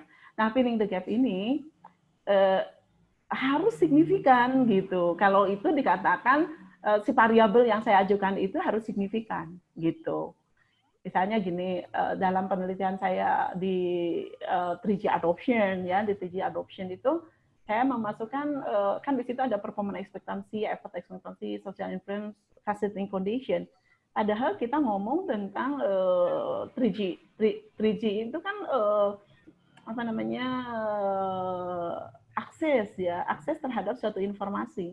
Nah, akses itu tidak akan dipakai kalau tidak ada konten. Nah, makanya saya memasukkan unsur konten ke dalam model tersebut. Nah, itu bisa dikatakan berhasil filling the gap atau tidak, itu adalah dari signifikansinya. Jadi, kalau kita ngomong signifikansi kan signifikan atau tidak. Nah, hanya tingkat precision ya, berapa persen? 99%, 95%, 90%, 85%. Nah, itu mungkin ukurannya ya. Gitu, Bu Risis. Oke. Semoga sudah jelas. Kita beralih ke pertanyaan berikutnya. Ini ada dari P2KMI LIPI. Bu, saya Sigit dari LIPI, mohon mengajukan beberapa pertanyaan. Apakah sebenarnya bila dari penelitian hipotesis ditolak itu juga merupakan, mungkin gini, apakah ketika hasil penelitian menunjukkan bahwa hipotesisnya ditolak, itu merupakan satu hasil penelitian yang baik atau tidak? Karena toh kita menemukan fakta baru, mungkin teori tidak cocok dengan kondisi setempat dan lain-lain. Artinya bisa digunakan untuk menolak teori yang ada atau membangun teori yang baru berdasarkan kenyataan yang baru. Itu dulu, Bu. Oke. Jadi begini, tadi saya mengatakan bahwa kalau hipotesis mayoritas gitu ya, mayoritas hipotesis yang kita ajukan itu ditolak, berarti kita tidak memenuhi unsur rigor, kehati-hatian. Ya. Jadi kita tidak hati-hati dalam memilih variabel yang dimasukkan dalam penelitian kita. Mohon maaf Pak Sigit, begini, kita balik lagi bahwa tujuan penelitian kita itu adalah untuk menyelesaikan masalah, gitu. Tapi kalau misalnya variabel yang kita masukkan dalam penelitian kita ternyata tidak signifikan, artinya tidak bisa dipakai untuk menyelesaikan masalah, itu jadi useless, gitu. Nggak bagus, nggak bermanfaat. Nah itu. Nah, apakah itu menjadi penelitian yang tidak hipotesis yang tidak signifikan itu kan misalnya suatu fakta. Iya fakta, tapi tidak bisa dipakai untuk menyelesaikan masalah. Nah, mungkin bisa aja, oke, kalau begitu yang tidak signifikan ini perusahaan tidak usah memperhatikan gitu. Tapi kan kita tidak melihat karena itu tidak signifikan, mestinya ya diignore aja, tidak diperhatikan gitu. Ya. Menolak teori bahwa di Indonesia misalnya di Indonesia affordability of service itu di penelitian saya tidak berhasil ya, tidak signifikan. Nah, itu kita harus lihat kondisinya, kenapa itu tidak signifikan. Makanya menggunakan qualitative research. Ya, menggunakan qualitative research, kenapa tidak signifikan? Ternyata misalnya dari hasil wawancara dengan, waktu itu saya karena disertasi ya, saya cukup banyak melakukan kualitatif wawancaranya. Nah, kenapa affordability itu tidak signifikan? Karena waktu saya membuat proposal disertasi itu kan 2007 ya, 2008 saya masukkan. Saya mengambil datanya di 2012 atau 2011. Yang di dalam environment sudah berubah, sudah banyak handphone Cina. Kalau di awal itu handphone 3G itu sekitar 5 jutaan. Nah, pada saat pengambilan data itu handphone yang berasal dari Cina itu udah ada yang 800 ribuan. Jadi kenapa affordability itu sudah tidak menjadi konsideran? Banyak mereka yang menggunakan handphone 3G tapi tetap dia tidak menggunakan, karena bagi mereka adalah konten gitu yang penting. Jadi yang akan menjadi membangun piramida keilmuan itu adalah kontennya yang signifikannya, bukan yang tidak signifikannya. Itu sih menurut pendapat saya ya. Tetap kita harus concern terhadap apa yang signifikan, bukan yang tidak signifikan. Yang berarti ya, yang tidak berarti mah atas atau Oke. Itu Bu Risnis mungkin ya, semoga tidak puas biar nanti Pak Sigit menghubungi saya, kita diskusi sambil ngopi-ngopi di MM ya, di MM Mart ya Bu Risnis ya. Iya, Mbak. Iya, katanya lagi pertanyaan yang lain, tapi yang lain juga masih punya banyak pertanyaan. Kita skip dulu yang Pak Sigit ya. Kita beralih ke pertanyaan yang lain. Ini ada dari Aryo Pudianingrat, ini mahasiswa MM, Bu. Ini ya, oke.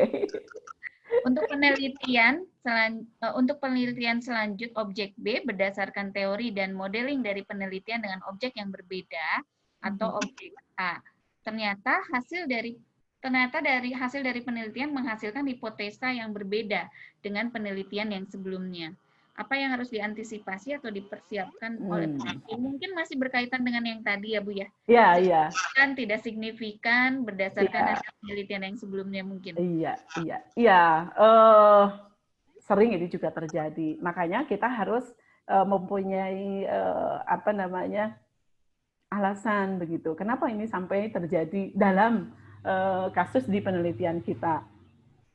Oleh karena itu, biasanya kalau saya sih akan mencari alasan di samping kita melakukan kualitatif ya seperti tadi, juga melihat di riset report yang lain ada nggak yang memiliki kasus yang sama. Jadi nanti akan terbentuk mungkin akan membentuk teori-teori yang baru, memunculkan teori baru. Tapi kan teori itu tidak bisa satu kali pun.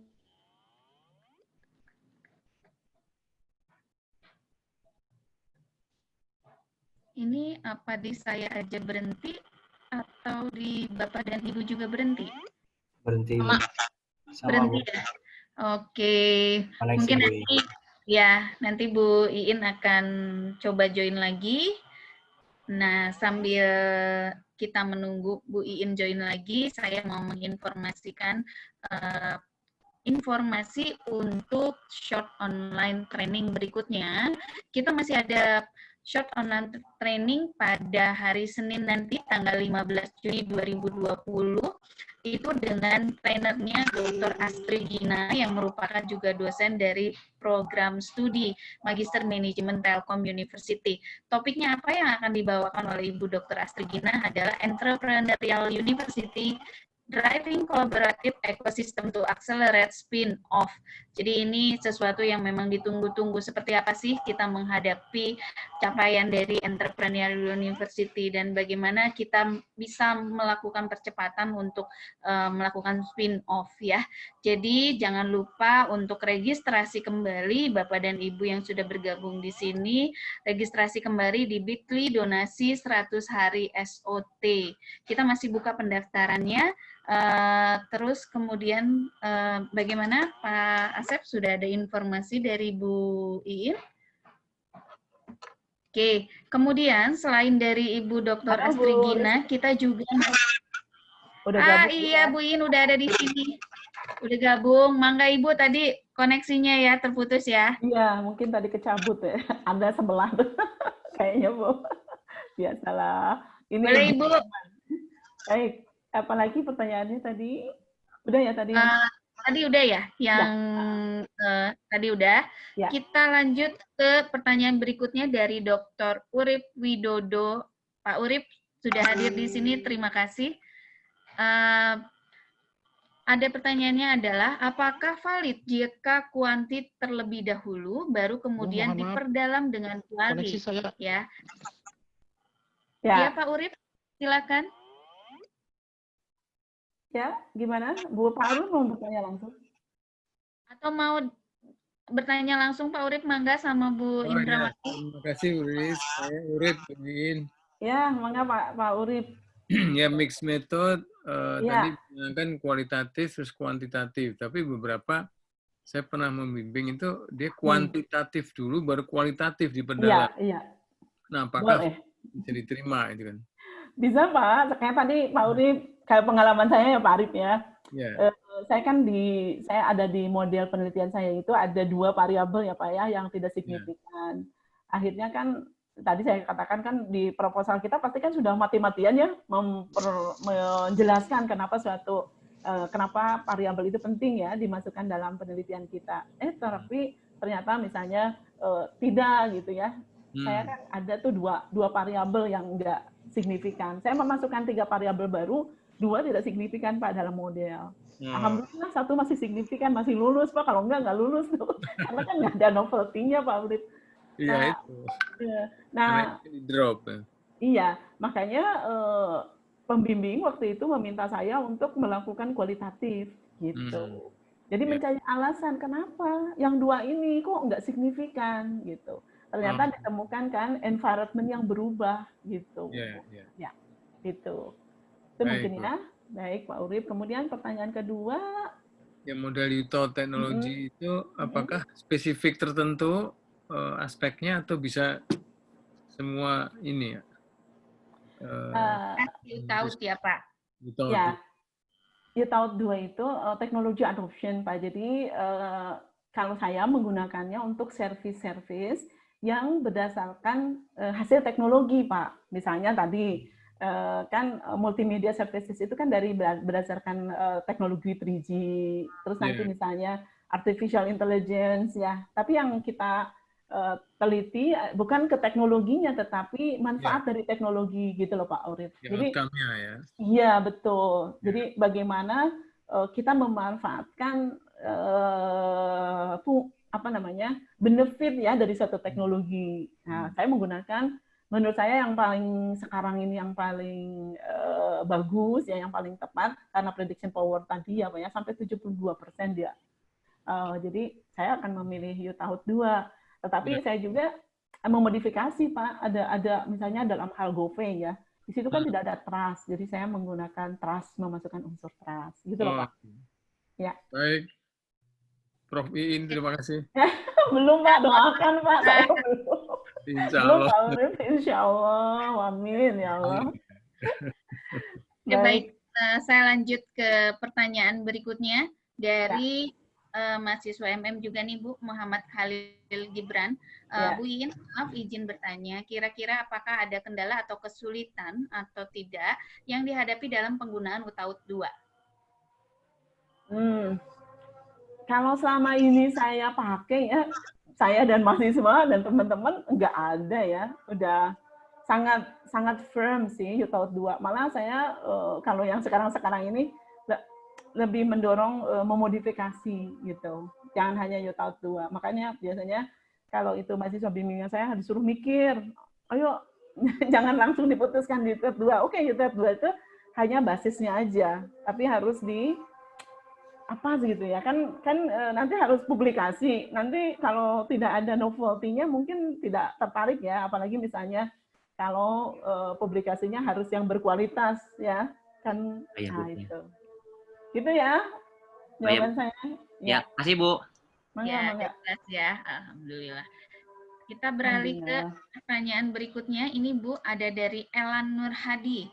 Mohon izin bertanya bagaimana mengatasi outer loading atau indikator yang tidak lolos uji validitas dari sebuah variabel. Wah, pertanyaan yang gimana nih? Yang nggak lolos uji validitas dicoret aja gitu atau gimana Bu?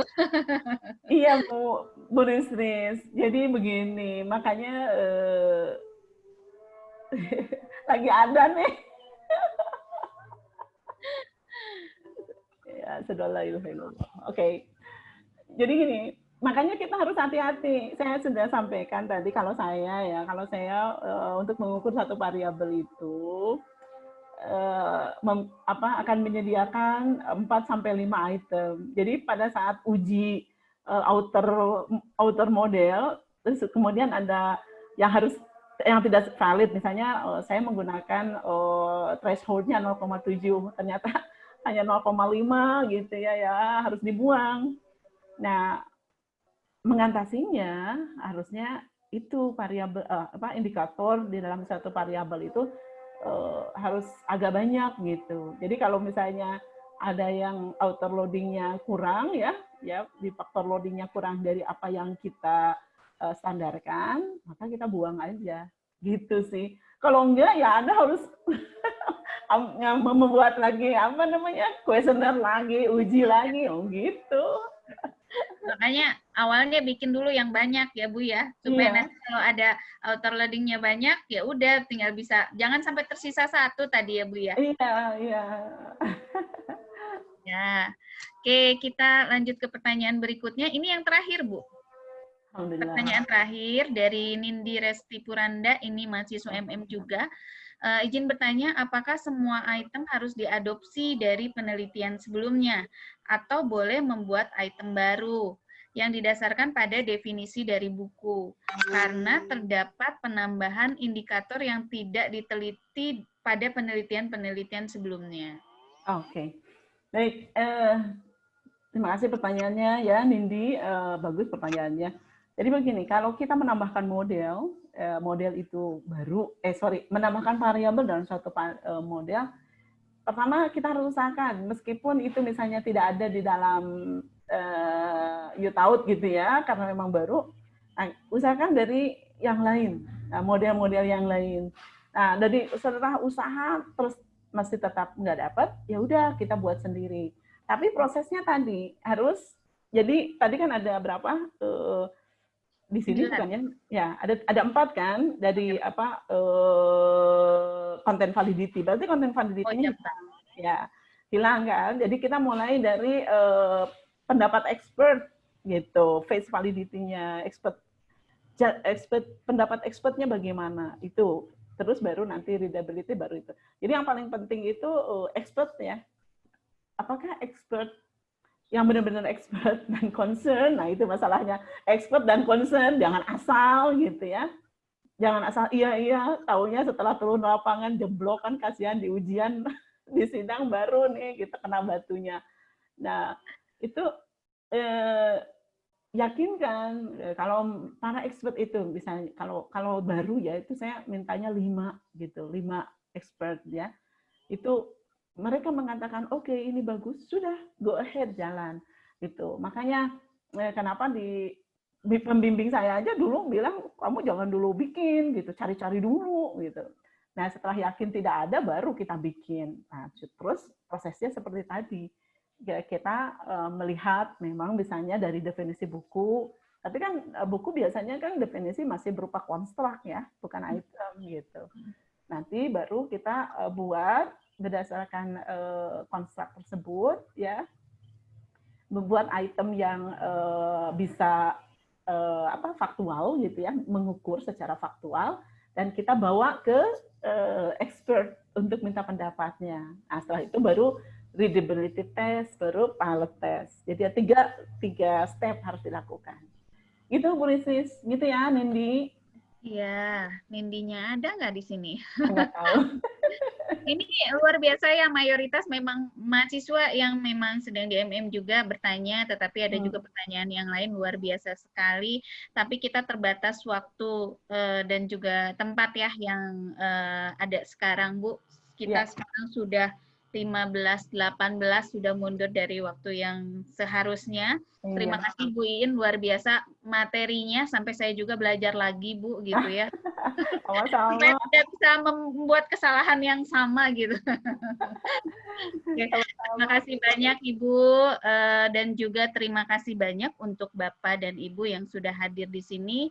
Tadi saya cek juga sudah 77 orang yang sudah bergabung di sini. Terima kasih banyak. Mudah-mudahan apa yang disampaikan Bu Indrawati PhD itu bermanfaat untuk kita semua. Amin, amin. Ya, dan sebelum itu mungkin Ibu ada yang kalimat penutup atau sepatah dua patah kata yang ingin disampaikan untuk Bapak dan Ibu yang sudah bergabung di sini.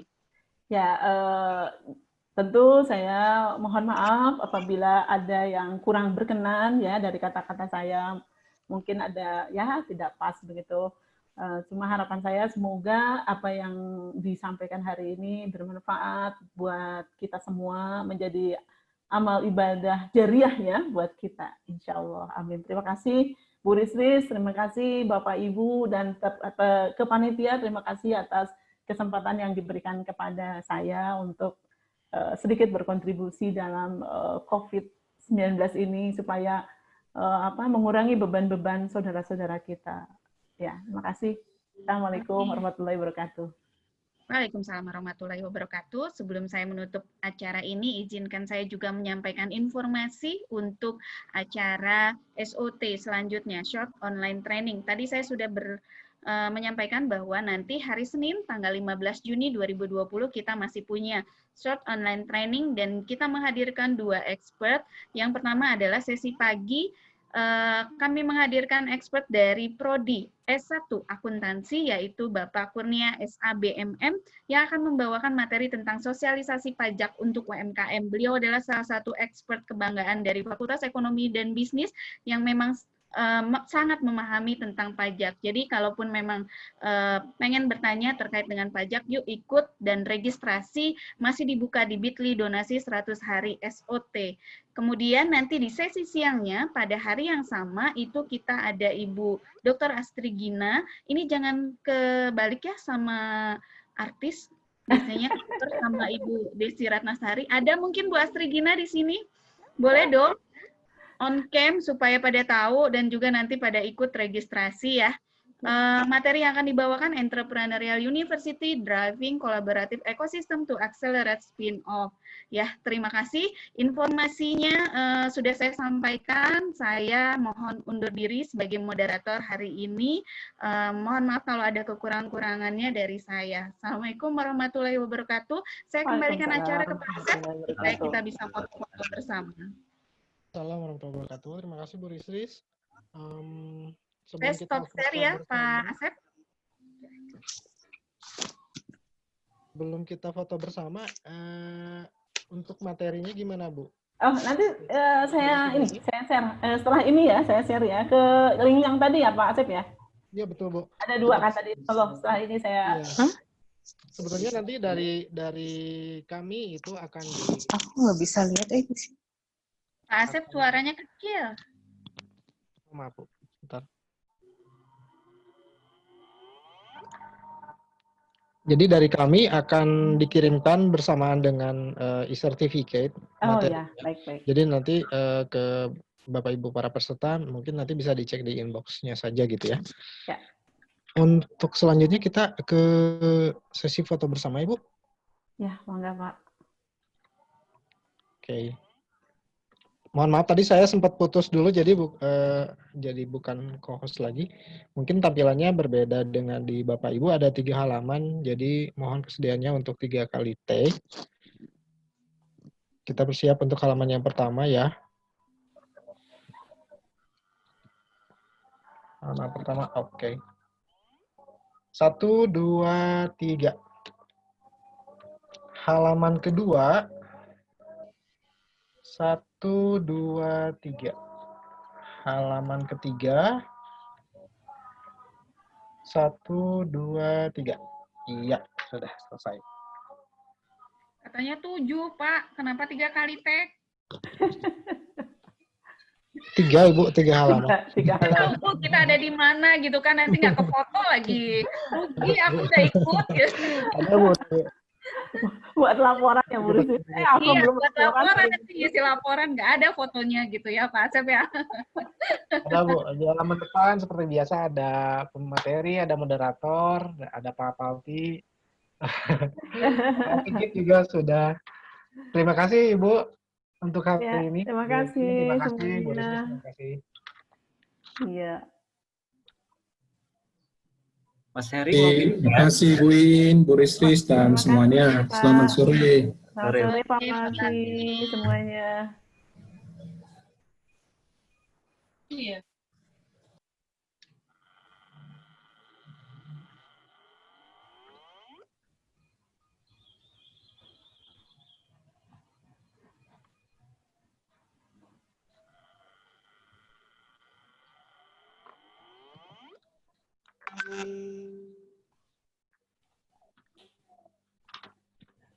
Saya izin live ya. Iya, Mangga. Ya Ibu, silakan. Bu.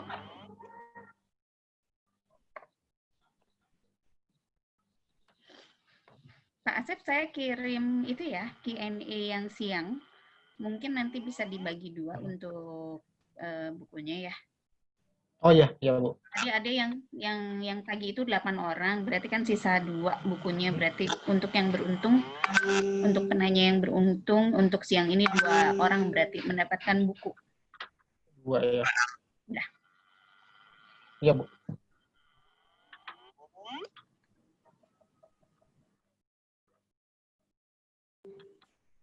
Sudah Bu. Jadi Q&A yang pagi tadi 8 sama yang siang ini 2 ya? Iya. Iya Bu. Oke, tim panitia, Bu Nike, Bu Ami, Pak Asep, Pak Indra, saya undur diri ya, izin ya. Terima kasih Bapak Ya, dan Bu. Ibu yang masih ada di sini. Sampai jumpa di event selanjutnya hari Senin. Assalamualaikum. Waalaikumsalam.